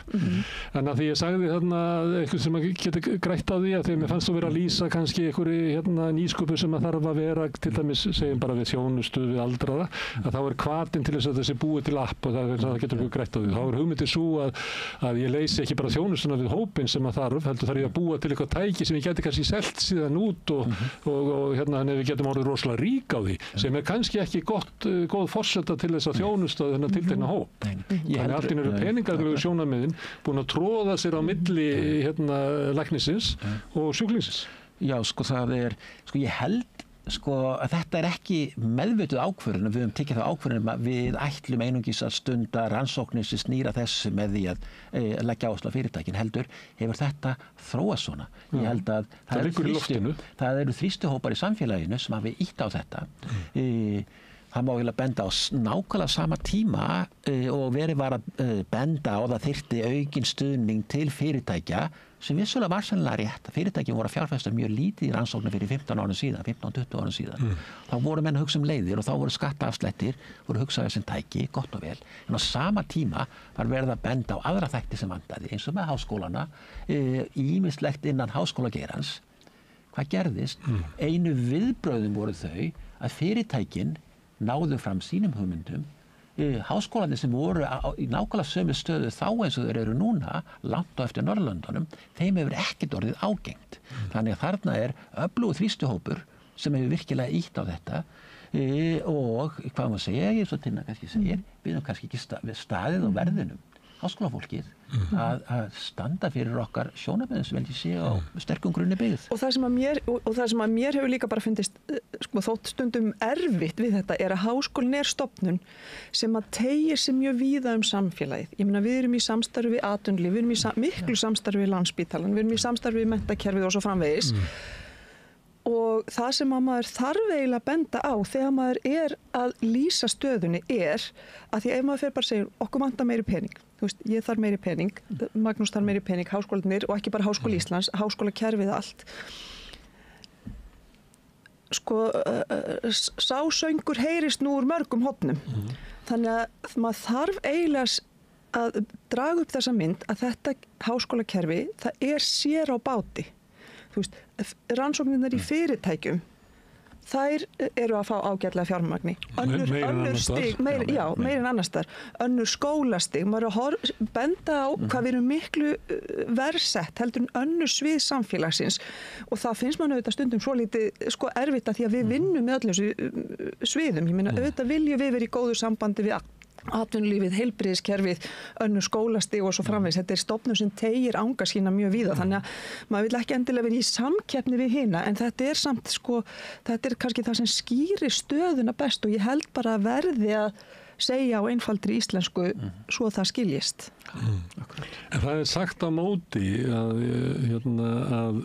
og maður finnur það og ég meina pólitíkin í Bandaríkjunum byrjuð að snúa svolítið það að stjórnmálin og tiltekna stjórnmálahreyfingar vilja einhvern veginn geta stýrt í hvað háskólanir eru að sinna vegna þess að kenningin svo að þið eru bara í einhverjum fílabeinsturni og það sem að þið eru að selja út í samfélagi sem þekkingu eru meira og minna bara pólitískar skoðanir sem eru byggðað okkur og það verður að hemja ykkur.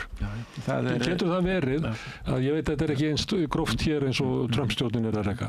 En getur verið þessi ákvörðun að verja auknu fé til rannsókna hjá fyrirtækjum og frista háskólan raunverulega sé sprottið af einhverjum slíkum hugmyndum að háskólinn sé raunverulega ógn við einhverja tiltekna hagsmuni sem ættu frekar að stjórna uppbyggingu samfélagsins. Ég ekki viss að þetta séu af sama meiði sprottin eins og það sem gefist í Bandaríkjunum ákvörðat núna. Það örugglega tengsl þarna á milli en ef við horfum á það sem að gerast í Bandaríkjunum núna það raunverulega verið að brjóta á akademísku frelsi. En þá skulum við spyrja okkur hvernig það gert? Það gert, fyrsta lagi náttúrulega það mjög grótesk átt á margan hátt en tólið sem notað það skrúa fyrir fjármagn. Og það hefur gleymst í umræðinu hér á landi þegar við erum að tala um akademískt frelsi. Við teljum okkur vera með mikið akademískt frelsi en það sem að alltaf takmarkar akademískt frelsi langmest hversu mikið fjármagn í kerfinu. Það eru fjölmargar frábærar hugmyndir sem vakna í háskólasamfélaginu sem aldrei verða að veruleika vegna þess að vanti fjármagn. Og ég ætla bara að lofa þér því að þeir amerísku vísindamenn sem nú margir hverjir að flýja Bandaríkin, þeir mun ekki margir enda hér á Íslandi ósköp einfallega vegna þess að hér ekki fjármagn. Í Evrópu og á Norðurlöndunum verið að setja stórar fjárhæðir í því að reyna að fá, rekrútera að fá bandaríska vísindamenn í sitt samfélag. Sem eiginlega flótta fólk. En þar kallar á mikla fjárfestingu af því að akademiska frelsi sem þeir eru að skorturinn á því í Bandaríkjunum, sem bandarískir akademiski menn eru að skynja, það vegna þess að vera að skrúa fyrir fjármagnið. Og þetta það sem við höfum upplifað áratugum saman, þannig ég heldur megi kannski með góðu segja að við ættum aðeins að horfa í eigin barm þegar við tölum að sé eitthvað mikið akademisk frelsi á Íslandi. Það held ég sé verulega Þetta er einskils að tala það að það ekki peningar til þess að reyka. Akkurat. Þannig Páll Þórðarsson sem er prófessor í Ástralíu í efnafræði, einn af þeim sem komir hálfskref inn í heilbrigðisgeirann. Hann sagði við mig að hann fengi 3 eða 4 erindi í viku frá fólki í Bandaríkjunum sem var að kanna hvert það geti farið. Það væri hann lýsti svo væri bara Þetta bara raunverulegt, já, þetta alveg raunverulegt. Akkurat, og þetta og það sem er merkilegt við hann því að Ástralía svo nálægt Kína. Kína svo miklu hærra í huga þeirra heldur en hjá okkur. Að hann sagði að kínverska háskólakerfi væri á slíkri framþróun að og þá eru við komið með svona skrýngilugu mynd að við erum með Bandaríkin sem eru eiginlega brjóta niður háskólakerfi sitt og hins eru með Kína sem eru að byggja upp. Við byggja upp þekkingu, þá meina Bandaríkin að brjóta niður. Þetta er mjög undarlegur heimur. Og það má kannski benda á í samanlögu í Bandaríkin að við höfum alltaf hugsað Bandaríkin sem svona, mjög kapitalist samfélag og áherslu á fyrirtæki. En þau áttu þessu á því miðja síðustu öld að hlutverk alríkisins, hlutverkins opinbera var að styrkja vísindi. Og það var ekki bara gert, það var gert út frá líka efnahagslegum forsendum. Þeir studdu vísindi og þeir sögðust þá þarna, við viljum svolítið mikla fjármagn í vísindi og við viljum hafa akademískt frelsi. Af hverju? Af því að hugmyndina þurfa að verða sjálfsbrotnar og vakna og fá að vaksa svona í dálítið samkeppni hver við aðra og síðan vaksa upp úr þessu hugmyndir sem síðan getur orðið að nýsköpun hvar sem í samfélaginu. Þetta hefur drifið áfram amerískt efnahagslíf frá seinni heimsstyrjöldinni í miklu mæli. Og það sem ég vil nefnilega segja þetta með hvernig svona akademískt frelsi og þessar grunnrannsóknir samkvæmt því sem að stöðu þekkingar og það sem við vitum þetta úr rannsóknum að það veitir mjög miklu afli inn í hagvöxt. Það út af því að það eru meiri svona það sem á íslensku oft kallað úthrif eða ytri áhrif af rannsóknum sem verða í háskólum af því að það eru minna þessar lokuðu rannsóknir vöru þróun tiltekins fyrirtækis. Það er einhver þekking sem að síðan margir nýta sér. Já, og þessi almannaeign, hún veldur því að einhvern veginn áhrifin verða meiri fyrir hverja krónu sem þú setur í þetta. Meðal annars á fyrirtækin. Þannig að jafnvel fyrirtækin eiga að segja við viljum fá þessa grunnþekkingu og sérstaklega í ríku þróuðu landi eins og okkar ef við ætlum að vera á þekkingarjaðrinum í okkar fyrirtækja þróun þá verðum við að vera með sterka almenna þekkingu. Þá getum við ekki bara nýtt okkur þetta síðasta skref að ætla að fara í svona patentlausnir á lokametrunum.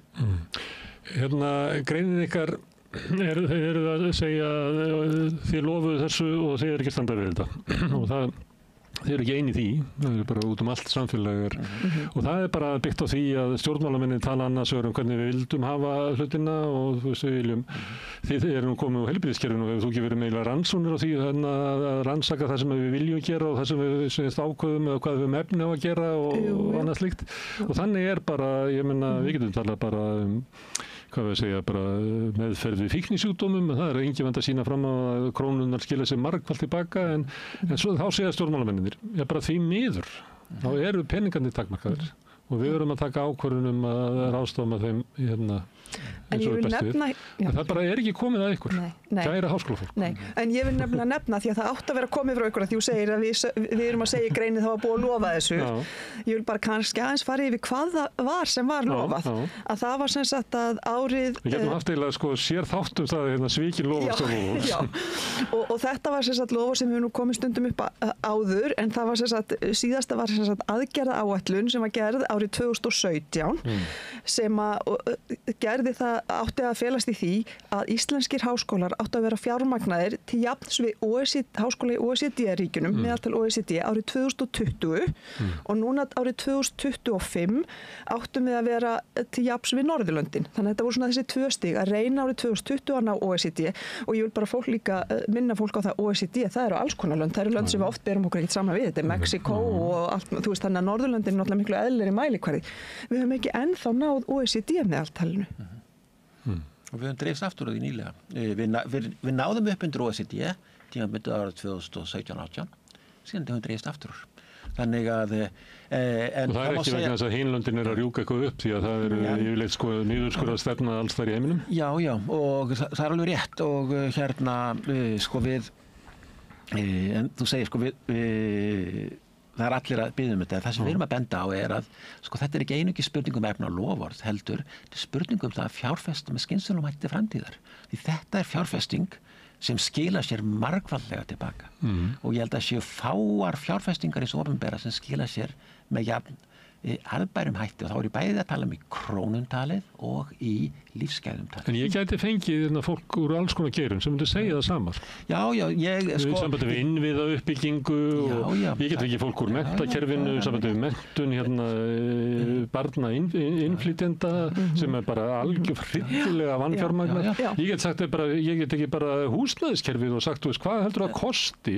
Til dæmis leigjendur að vera með bara stjórnlausan húsnæðismarkað, alltaf ekki 30 milljarðar á ári sem að fólk borgar í ofháa leigu. Ég get alveg komið með röða fólki og ég ætla að spyrja ykkur af hverju ætti stjórnmálamaður sem er með ráðstöfun fjármagnsins að hlusta á ykkur frekar heldur en... Má ég fyrst svara þessu? Ég hef það á vörunum á þér líka. Það fyrir náttúrulega auðvitað aðeins eftir í hversu þolinmóður hann er.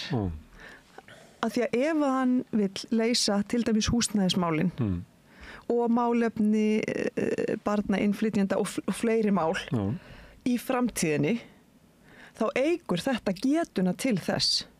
Þannig að þú ert að styðja við öll svið samfélagsins, því þetta eru rannsóknir á öllum sviðum samfélagsins, bæði sem að auðvelda allt þetta sem þú ert að tala um. Þetta eru rannsóknir á húsnæðismarkaðnum, rannsóknir á málefnum innflytjenda og allt þetta. Og þetta eru líka rannsóknir sem við vitum að auka efnahagslega getu til þess að setja fjármagn í þessa málaflokka. Þannig að það væri, þú veist, en vandinn er auðvitað að það fjármagn ertu ekki komin með á morgun. Skilur, þannig að þú þarft að vera aðeins þolinmóður en til lengri tíma þá er þetta lausn á þeim vandamannu líka sem þú varst að fjallum. Já, bara eins og mælt á mínu munni, það er 100% sammáli sem Tinna var að segja og þetta eru, það var margir sem segja það að, segjast vera með, kannski standa frammi fyrir sömu vandamálum háskólarnir, en ég er nokkuð vissum að það eru fáir sem geta bakkað upp með jafngóðum gögnum að fjárfestingin skili sér með mikilvægum og arðbærum hætti fyrir samfélagið í heilsin. Myndu þið vilja hópa peningana sem er varið í skattaafslátti fyrirtækja út af rannsóknum og þróun? Já, kannski eitthvað af því, en ég held að það er, ég held að í sníspurningunni við, það held ég að segja, ég held að sé mikilvægt í svona kerfum að sé gæða eftirlit með því. Ég held að sé ekki nóg gæða eftirlit með því sem er að gerast í fyrirtækjunum.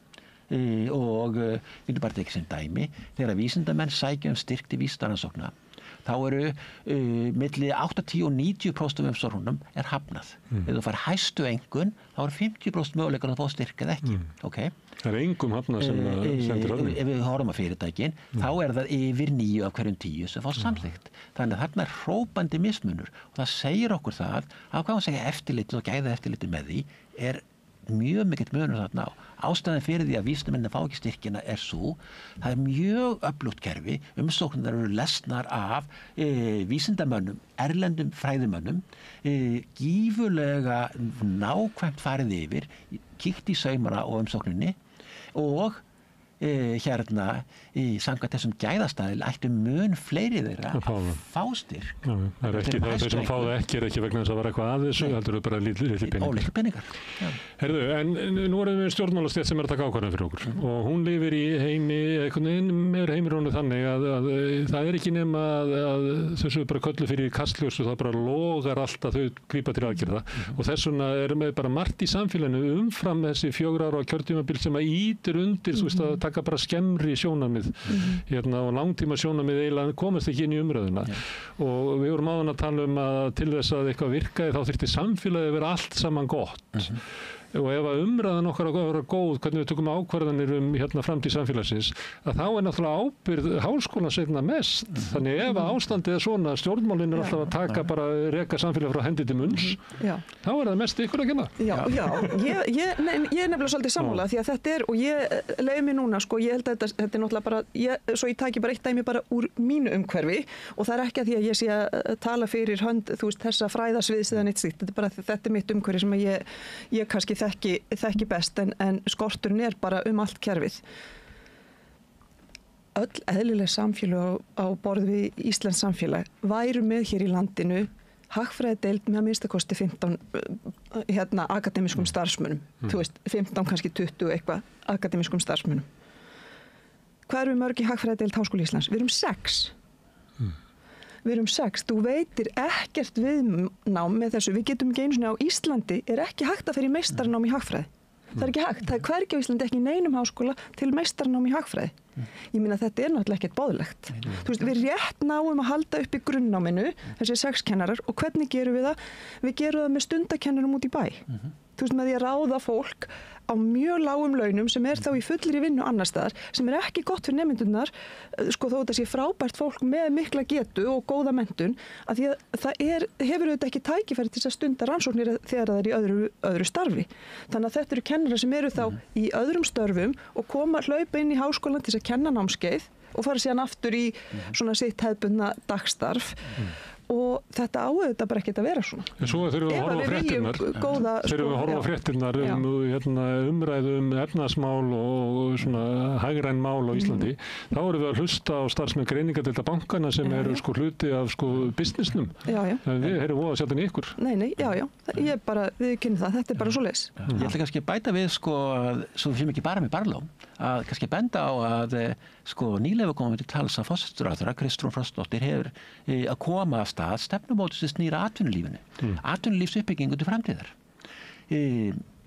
Finnst mér mjög jákvætt. Þarna á að reyna að meta hvers konar atvinnulífi vilja byggja upp, að það sé ekki ráðist ekki bara af þrýstöflum í samfélaginu. Þarna er tækifærið. Þegar við erum að hugsa atvinnulífsstefnu og þá erum við að tala atvinnulíf ekki bara fyrirtækja, opinbera geirans og svo framvegis. Þarna er gullna tækifæri. Atvinnulífsstefnan á að segja við eigum að fjárfesta í nýsköpun og þetta á að gerast í háskólunum, þetta á að gerast í opinbera kerfinu og í fyrirtækjunum og þetta á að gerast með aðferðafræði sem við vitum hvernig virkar, hefur verið margreind bæði í Evrópu og Bandaríkjunum. Það er engin galdra formúla þarna baki, þetta er einfalda formúlur og þarna er gullið tækifæri fyrir okkur. Í nýju atvinnulífsstefnu Íslendinga eigum við að fókusera á uppbyggingu sem byggist á nýsköpun og þetta á að vera nýsköpun í öllum geirum samfélagsins og hún á að byggjast til framtíðar og þetta á atvinnulífsstefnan að ganga út á. Þannig að við hvetjum Kristrún til þess að grípa núna boltan og taka þetta tækifæri sem að blasir við, það er svona gott ef við segjum low hanging fruit, eins og kallar á ensku. Þetta er dæmi eitthvað sem að er bara stöngininn fyrir ríkisstjórnina að taka sér nú og fara að móta atvinnulífsstefnu sem byggir á þessari einföldu aðferðafræði að stuðla að nýsköpun og rannsóknum frá háskólum inn í alla geira samfélags. Herðu, Tinna Laufey og Magnús Karl, takk fyrir að skrifa þessa grein. Mér finnst það skemmtilegt að fá það svona því að svona hásumar og svona, þetta er ekki svona allir telja að þetta sé ekki tíminn til þess að tala svona alvarleg mál. Mér finnst þessi grein bara frábært tillegginni það sem við verðum að kalla á til stjórnvalda mótun á okkur stefnu til framtíðar. Svona stórt stykki inn í daga þar sem að er svona mikið léttmeti og fótbolti og svona. Hentar okkur vel við gúrkutíð. Hentar okkur okkur vel hérna við rauðaborðu á Samstöðinni. Kæra þakkir. Takk fyrir. En við ætlum að halda áfram þessum sumarþætti okkar. Við tökum hérna smá spjall og svo ætlum við að fara til Bretlands þar sem verið að stofna nýjan vinstri flokk.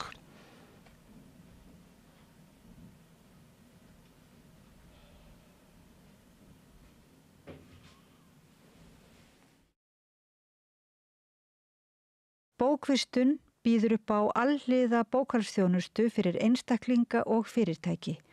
Við byggjum á reynslu, faglegum og traustum vinnubrögðum. Bókvistun, alhliða bókhaldsþjónusta, Bæjarhrauni 2, Hafnarfirði.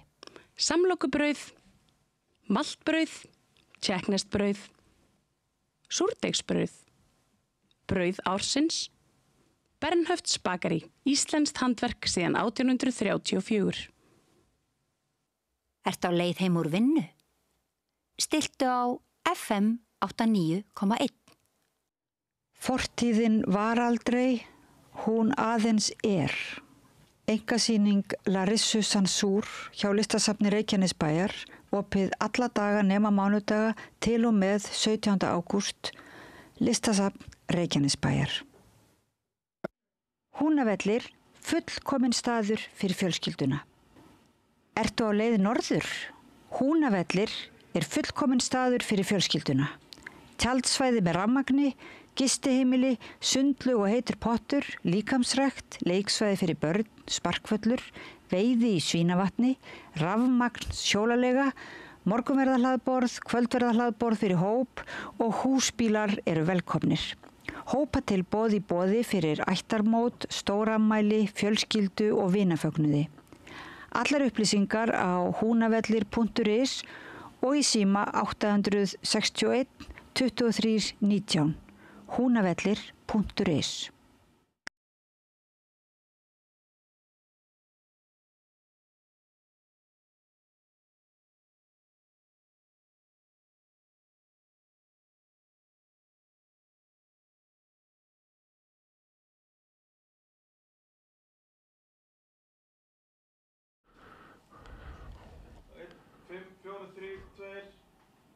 Já, velkomin aftur. Hérna þau eru komin hingað Sigurjón og Marja.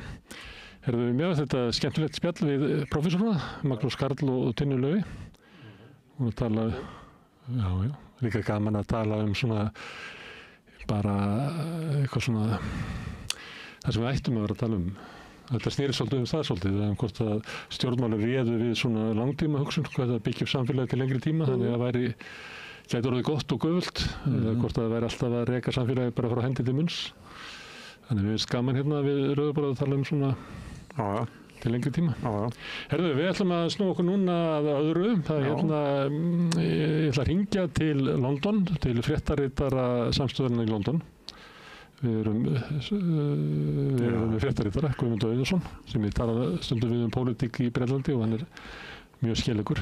Það var hérna fyrir helgi, þá var hérna eins og sammæli 1 ár liðið frá kosningunum. Þegar að Keir Starmer hérna... Það ekki lengra. Nei, ég nefnilega að hugsa það sama sko. Hann búinn að klúðra þessu. Hann búinn að klúðra þessu. Það bara hvert ódæðisverkið og þessi reykur annað. Það var svolítið mikið fjallað þetta 1 ár. Og það var eiginlega í öllum fjölmiðlum og öllum svona spjallþáttum og allir sammála það að þetta veri afleitt ár fyrir Keir Starmer. En málið var það náttúrulega hann vann enga kosningasigur. Hann rétt náði að hækka fylgi verkamannaflokksins frá algjöru hruni kosningarna sem voru rétt fyrir jólin þegar Boris Johnson vann stórkostlegan sigur og flokkurinn datt niður í eitthvað 32-33%, hann náði eitthvað upp í 34% held ég.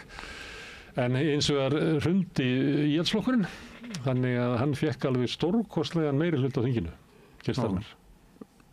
Já, og svo náttúrulega þetta einkennilega kosningakerfið þeirra líka þessu. Það sem að veldur þessu, að það færið kannski 34% af atkvæðunum, en þú færið sko 65% af þingmannunum, sem galið kerfi. Þannig að hann byrjaði með gríðarlegt möguleika á að ná fram bara einhverjum stórkostlegum breytingum á bresku samfélagi, en hann fór í kosningarnar eins og Viðreisn raunverulega. sem hægri hagstjórn, þar sem hann að lofa því að ekki hækka neina skatta og ekki skrúa ofan af skattabreytingum nýfrjálsugjaruna, þar sem var færðir til peningar til fjármagnseigenda og stórfyrirtækja með skattaafslætti og skila ríkissjóði með afgangi. Þetta hægri hagstjórn. En vinstri velferð, sagði Þorgerður Katrín, og hann var eiginlega með það sama. Hann ætlaði að endurreisa NAS og hann ætlaði að gera alls konar hluti hérna. En þú getur náttúrulega ekki gert það nema að hækka skatta. Eða annarri þjónustu. Já, en ég meina hann að fara að auka peninga í varnarmál. Hann einn af mestu hershöfðingjónum í Evrópu og mjög ákafur í það. Stundum finnst manni það að hann vilji fara í það vegna veikrar stöðu heima fyrir. Að það út í veikri stöðu heima fyrir ekkert betra en stríð, Falklands í Alma, Margaret Thatcher, þetta var í alda. Hún var þjóðhetja eftir það, sem var náttúrulega mjög jákvæðlegt stríð í sjálfu sér. Þannig hann leggur af stað og hann náttúrulega getur ekki staðið við þetta. Þannig hann algjör pólitískur lottari að lofa við eftir að lendi í því með núverandi ríkisstjórn, að viðrist að vera eftir að lendi í vanda með þetta að þú getur ekki uppfyllt enga skatta en bætta velferð. Nei. Það bara ekki hægt. Það ekki hægt. Alveg sama þóttu sett með eitthvað svona PR átök eins og viðreist var með að hvetja til sparnaðar í ríkiskerfinu og öllu þessu. Já, þeir að samt að auka tekjur ríkissjóðs til þess með veiðigjaldar. Já, það veiðigjaldin sem ekki gjör. Já, kannski fleiri möguleikar að núti á þess að ég viti það. En þetta þess staðan, en á deginum þegar það var 1 ár frá kosningunum að þá var hún Sara Sultana lýsti yfir að hún væri að fara að stofna, hún gekk út úr verkamannaflokknum og var að stofna flokk með Jeremy Corbyn sem að mér fannst að ég sá svona viðtölu við hann og spjall og aftast í þættinum þá kemur hún Sara Stef Hildar sem var á ráðstöfnu, svona marxískri ráðstöfnu í London þar sem að Corbyn kom þennan dag og hélt tölu. Þannig að aðeins að heyri í henni hvernig tónninn var í honum af því að mér fannst hann svolítið eins og þessi yfirlýsing Söru, altså hinnar Söru, hefði komið sér svolítið óvart. En við ætlum að byrja á því að hringja bara til London og heyra í Guðmundu Auðunssyni, okkar fréttaritara. Við ætlum að nýta það og við ætlum að reyna að byggja fleiri fréttaritara víðar heiminn. Og heyra stofnun nýs vinstriflokks í Bretlandi.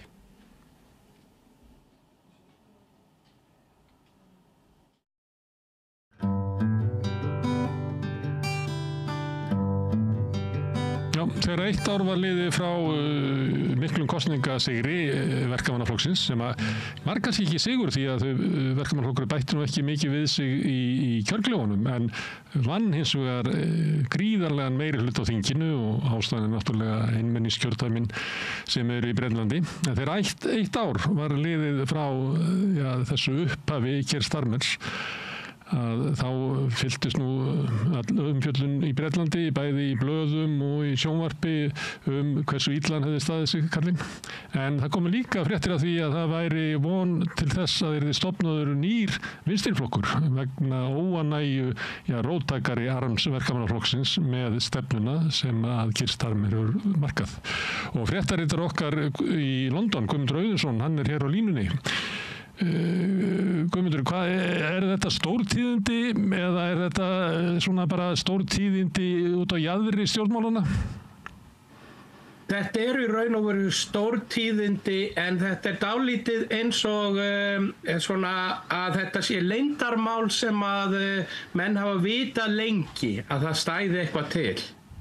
Að á vinstri vangnum hafa menn verið að tala þetta töluverðan tíma og það oftast hefur Jeremy Corbyn fyrrverandi leiðtogi verkamannaflokksins og svona stjarn á vinstri vang pólitíkurinnar í Bretlandi hefur verið orðaði við þetta en það hefur menn byggust kannski ekki alveg við þess að þetta kæmir nákvæmlega núna en það má kannski rekja til þess og sumir segja að hún hafi hlaupið kannski aðeins undan sér Sara Sultana sem ungur þingmaður breska verkamannaflokksins og mjög athyglisverður stjórnmálamaður og hefur orðið, hún ekki nema rétt tæplega 30 en hefur orðið stórstjarna í breskri pólitík á seinustu nokkrum árum.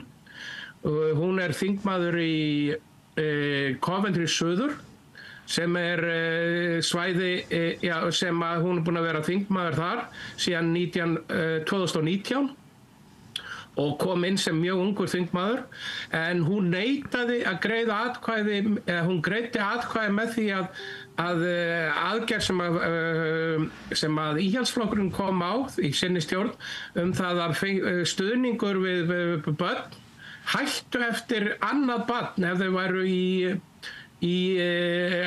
neytu félagslegs stuðnings, og þetta hefur leitt til stóraukningar á barnafátækt.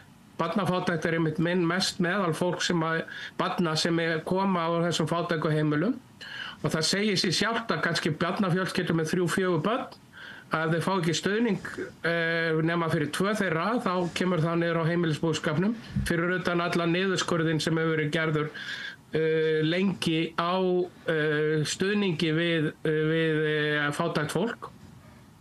Og Sara Sultana, sem var kosin þingmaður Verkamannaflokksins, eins og ég sagði, Coventry Söður, hún neitaði greiddi atkvæði með því að þessu yrði leyft og neitaði að hlýða flokksskipunum og var svipt það sem þeir kalla svipunni eða VIP. Það þýðir það að hún var eiginlega rekin úr þingflokki Verkamannaflokksins og hefur þá sitið sem óháður þingmaður síðan þá. Þetta og hún hefur haldið áfram að vera áberandi á vinstri vangnum, sérstaklega mjög áberandi í baráttunni gegn þjóðarmorðinu í Palestínu og á Gaza, og hún kemur frá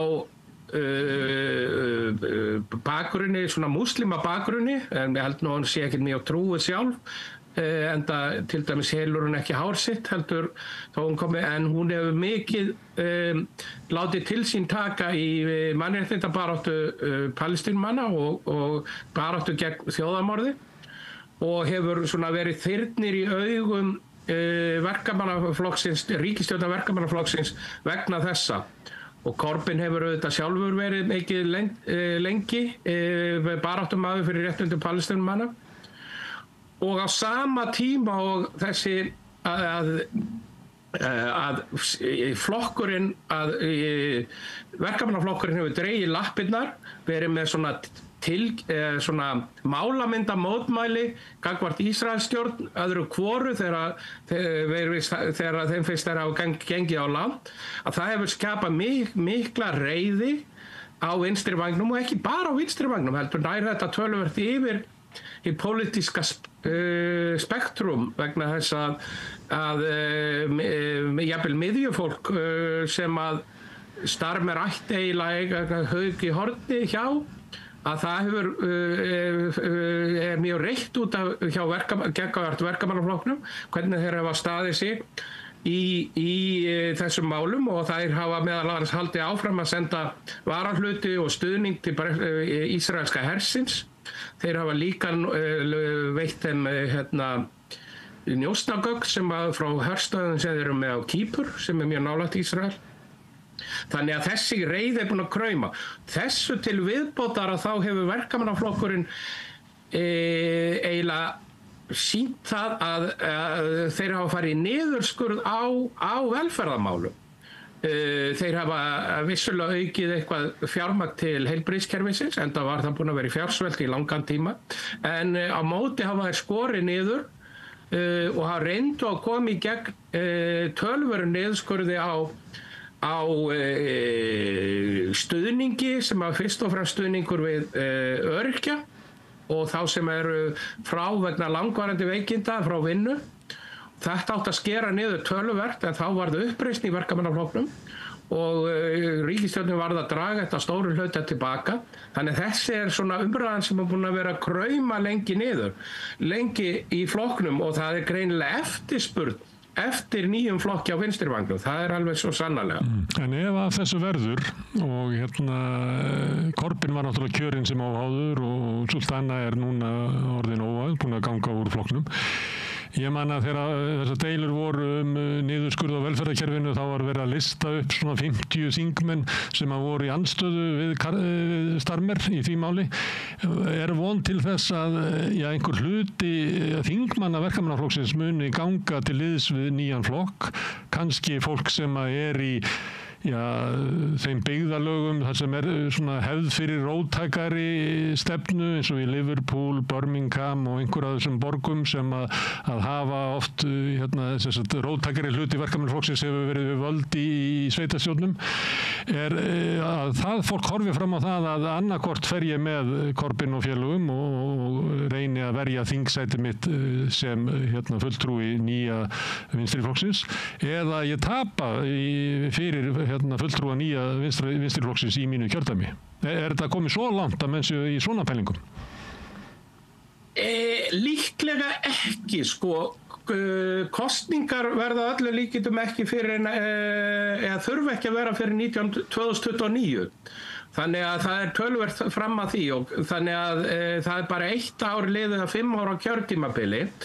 Þannig að það er líklegt að margir þingmenn siti tilbaka. Ég sá meðal annars viðtal, það var bæði Diane Abbott og John McDonnell sem eru þingmenn Verkamannaflokksins og hafa lengi verið í vinstri armi flokksins.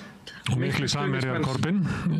Miklir samherjar Corbyn, að þau hafa bæði lýst í að þau séu ekki alveg á leiðinni úr Verkamannaflokknu núna. En það getur auðvitað breyst þegar nær dregur kosningum. Það er mjög erfitt að brjótast í gegn þessu hefðbundna flokkakerfi í einmenniskjördæmum og það eru í raun og veru var það mjög óvenjulegt að í seinustu kosningum náðu 5 óháðir þingmenn, boðuðu sig fram óháðir, 4 af þeim voru vinstri menn sem voru fyrst og fremst á pro-Palestinian plattformi, en það var mjög óvenjulegt að það er mjög sjaldgæft að þingmenn nái kjöri án þess að vera hluta af einu stóra kerfi.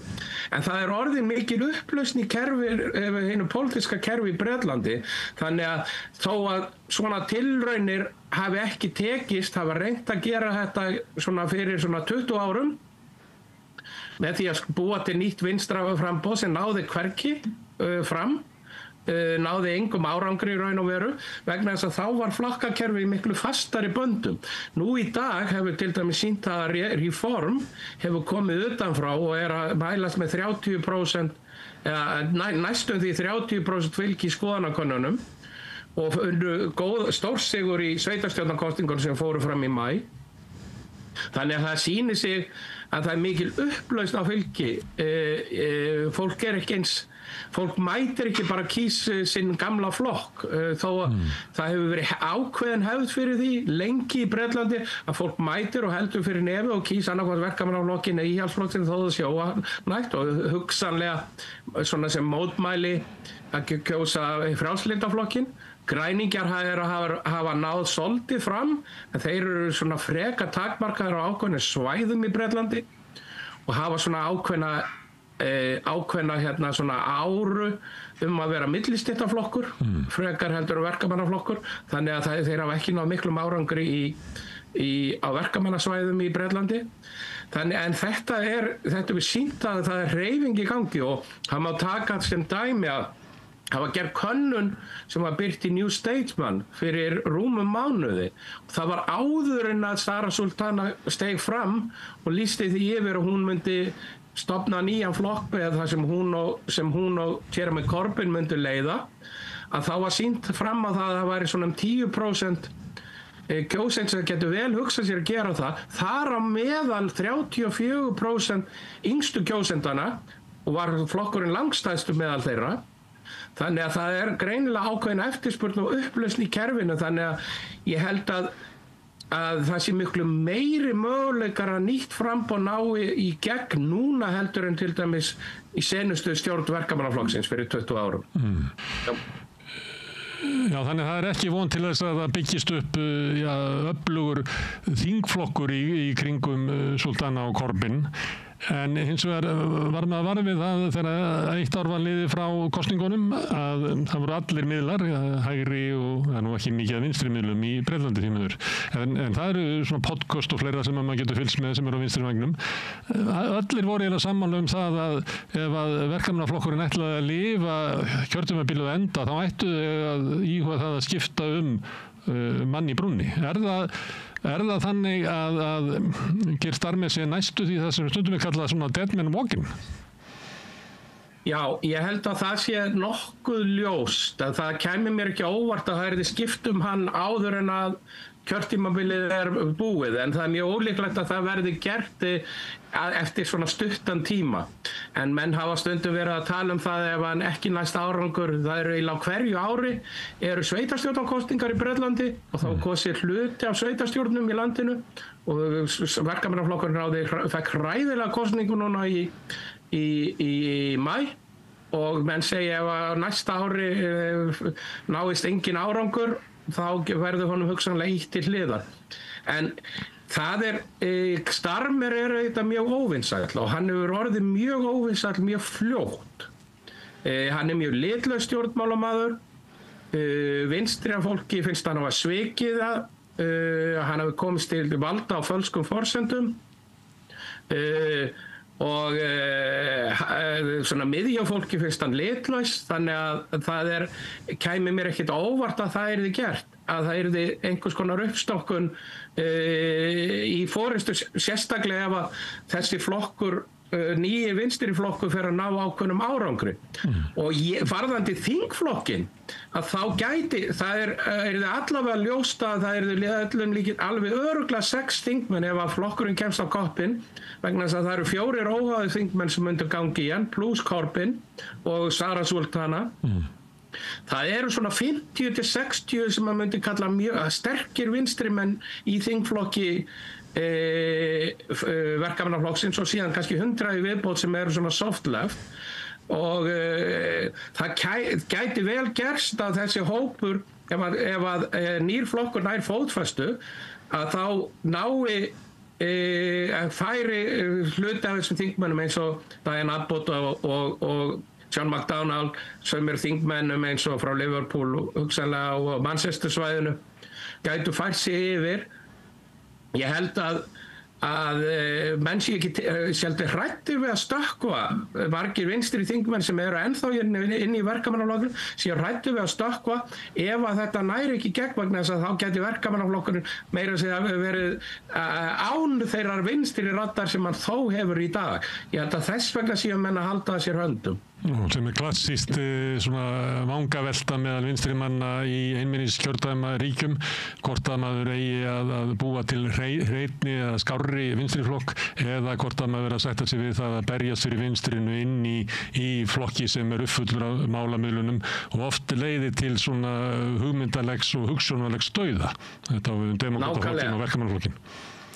Nákvæmlega og ég held að en verkamannaflokkurinn hefur gengið svo langt að traðka á vinstrimannum í flokknum meðal annars að láta reka Corbyn úr flokknum að það var alveg Corbyn var búinn að vera þingmaður síðan 1982 og í gegnum allt tímabil Tony Blair þá datt verkamannaflokknum ekki í huga láta reka hann úr flokknum. Þannig að Starmer hefur gengið miklu lengra heldur en svona miðjumenn hafa áður gert í flokknum. Þannig að það gerir það verkum að miklu fleiri geta hugsað sér til hreyfings en áður. En hvað verður nýr flokkur myndaður? Er hægt að segja sér svo að það sé hægt að taka bara upp kosningastefnu Corbyn frá 2017 og þá ertu bara komið með fína stefnu og fína taktík og fín markmið fyrir vinstriflokk? Meir og minna. Sú stefna var mjög róttæk og hún náði sérstaklega vel til ungs fólks.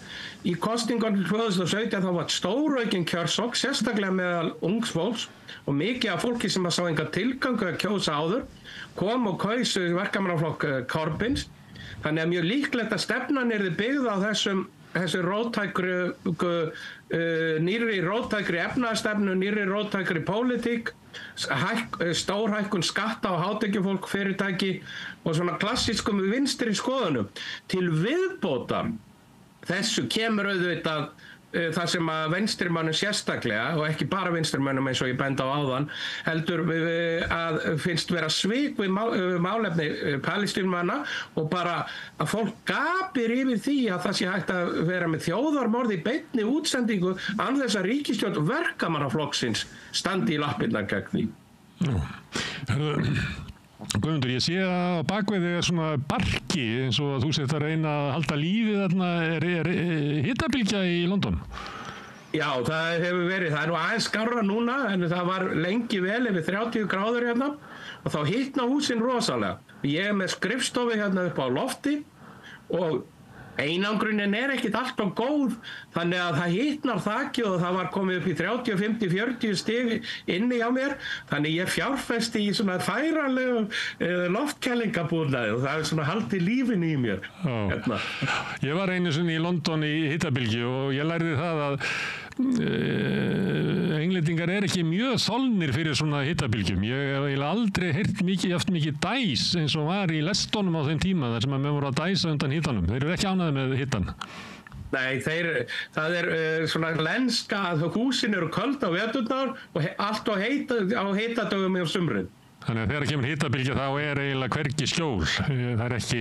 Það dugar ekki bara að passa sig að opna ekki gluggana og halda næturkuldanum sem lengst inn í húsunum að sólinn hitar þetta þannig að það eru óbærilegt strax á hádegi.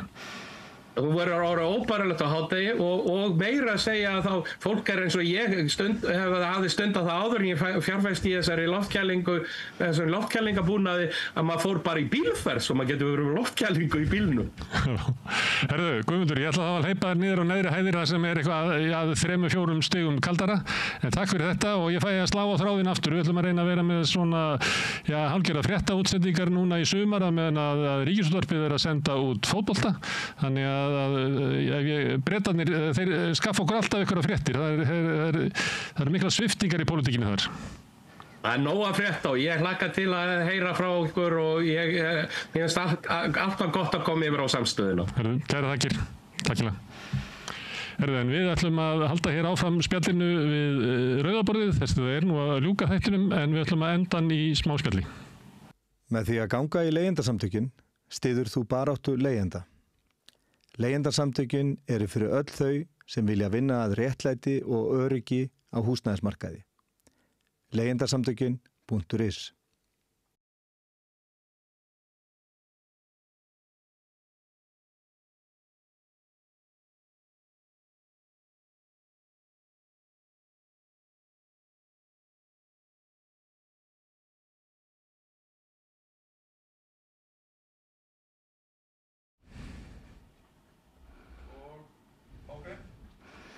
Já, við erum hérna við Rauðaborðið á svona sumarþætti. Við byrjuðum hérna með fréttir sem nýjung við samstöðuna og svo hefur við fengið hérna ýmsa gesti og svo slóðum við þráðinn til London og ræddum við Guðmund Auðunsson nýjan vinstriflokk og hingað er komin Sara Stef Hildar sem er einmitt nýkomin frá London á svona, hvað hefur við kallað það, kommunistarástöðnu?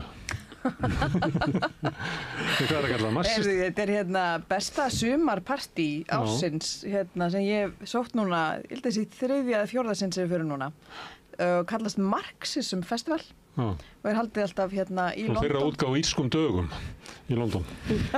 Kommunistapartí, eitthvað írskindar. Þetta er rosalega flott festival, svo kallar hjá þessum Socialist Workers Party og þetta var stærsta festivali núna hingað til, 3600 manns mættu. Já, þannig að mæta sem sagt bæði fylgta Bretum náttúrulega og svo er hérna gestir frá Tyrklandi, Ítalíu, þú veist, hérna og þaðan sko. Frakklandi, mæta alltaf frakkarnir líka. Íslandi alltaf, the Iceland Delegation. Þú varst þarna og Laufey, hérna, sem er hér ofta sendt út. Samstarfskona ykkar, hérna á samstöðinni og hérna situr einmitt með mér í stjórn vorstjórnunar. Ég sá mynda þegar þú hitt hana Helen sem býr hana á Ólafsdóttur sem er oft hérna. Já, hún gerði þessi ferð inn í borg mitt á laugardeginum, þá hittum við hana.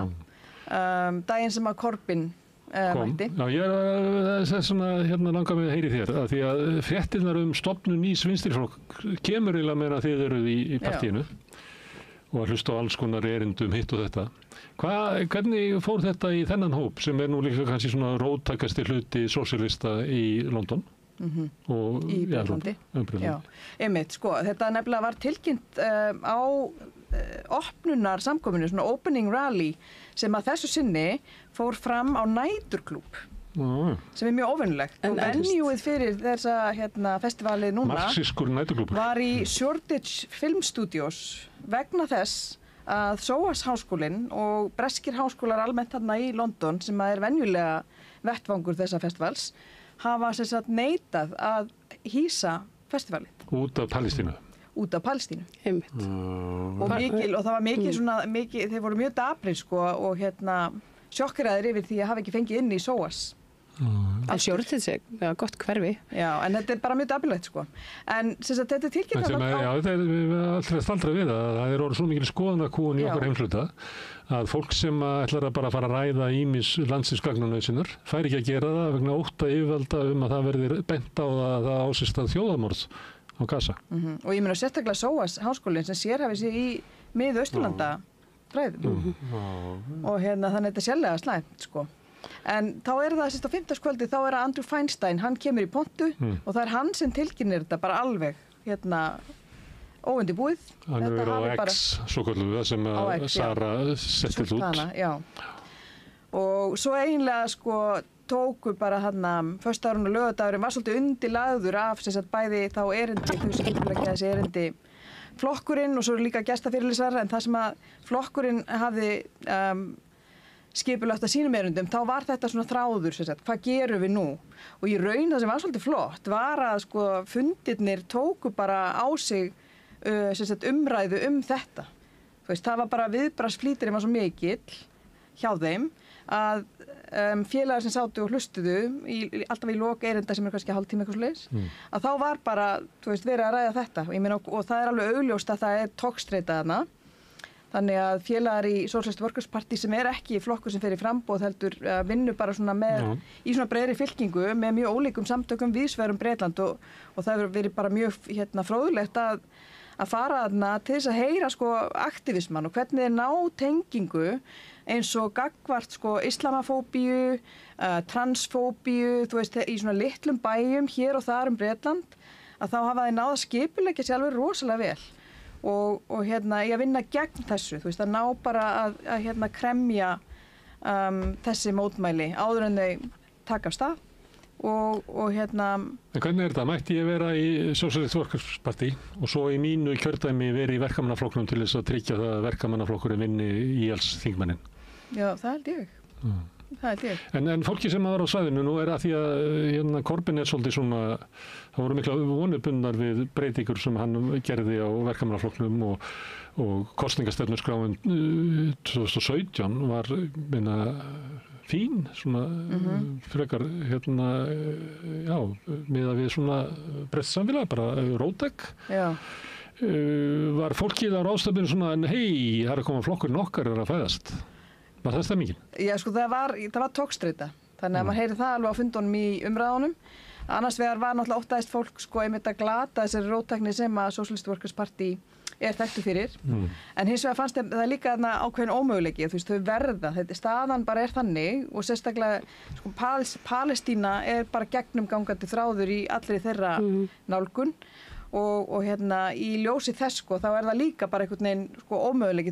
Þau geta ekki annað en stíð skref inn í þetta og þau buðu sem sagt Corbyn að koma og hann kom og hann greinilega mjög virkur, hann bara ítrekkað og endurtekið í alls konar mætir á mótmæli og samstöðufundi hérna. Hann mætti öll mótmæli sem hafa verið haldin í Bretlandi fyrir góðan málstað síðan einhvern tíman 1970. Já, og hann var þarna einmitt á laugardeginum, sko, þá hann að hvetja fólk til að mæta bara 5 dögum seinna, það samstöðumótmæli þarna og ég verð þar og bara mjög virkur svona en þau ræddu þetta alveg, það eru náttúrulega einhverjar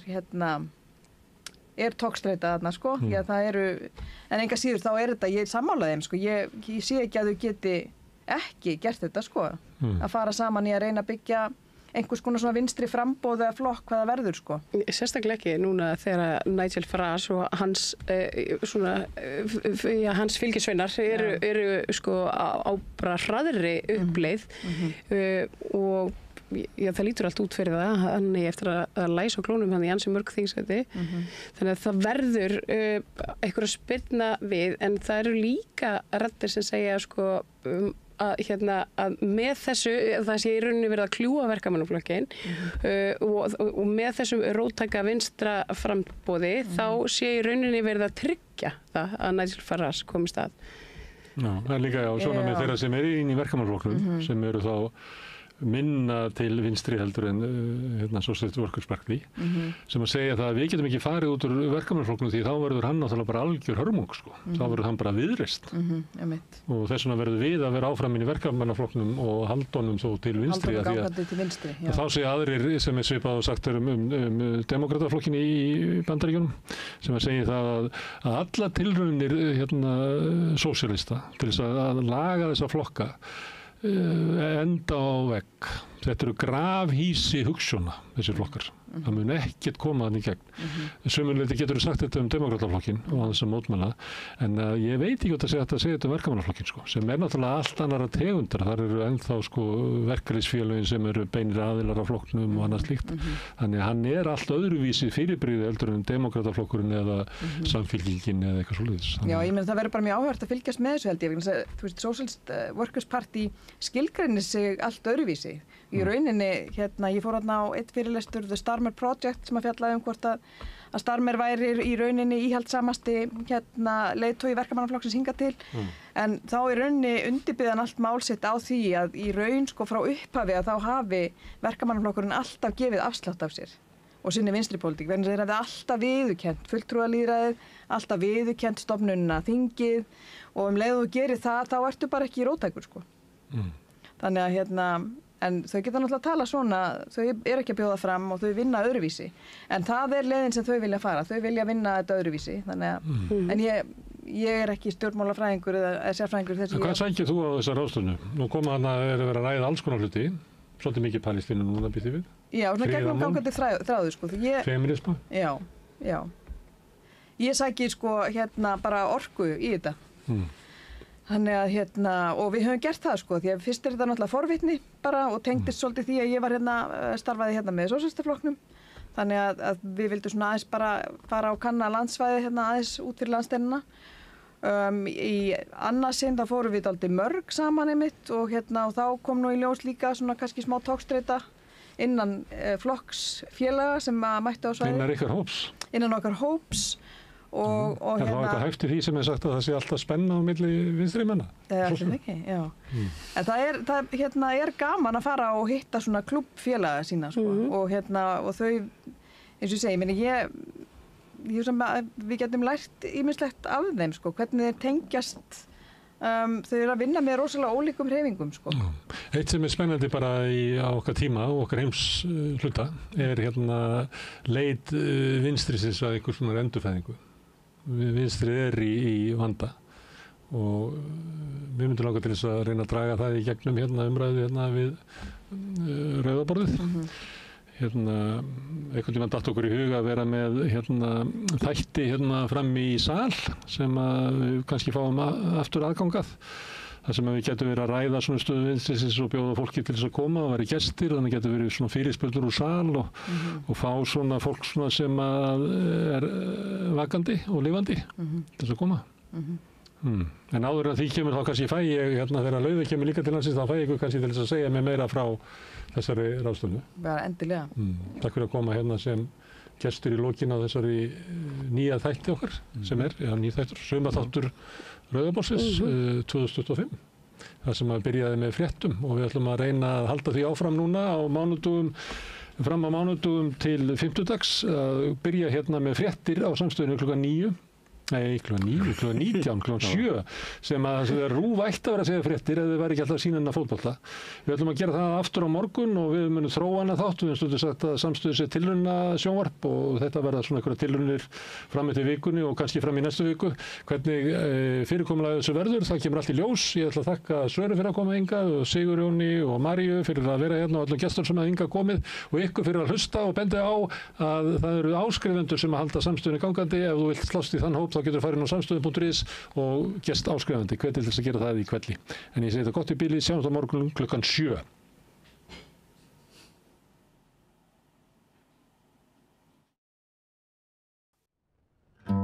Segðu það á Samstöðinni. Samstöðin í eigu hlustenda, áhorfenda og lesenda. Sláist í hópinn og gerist áskrifendur.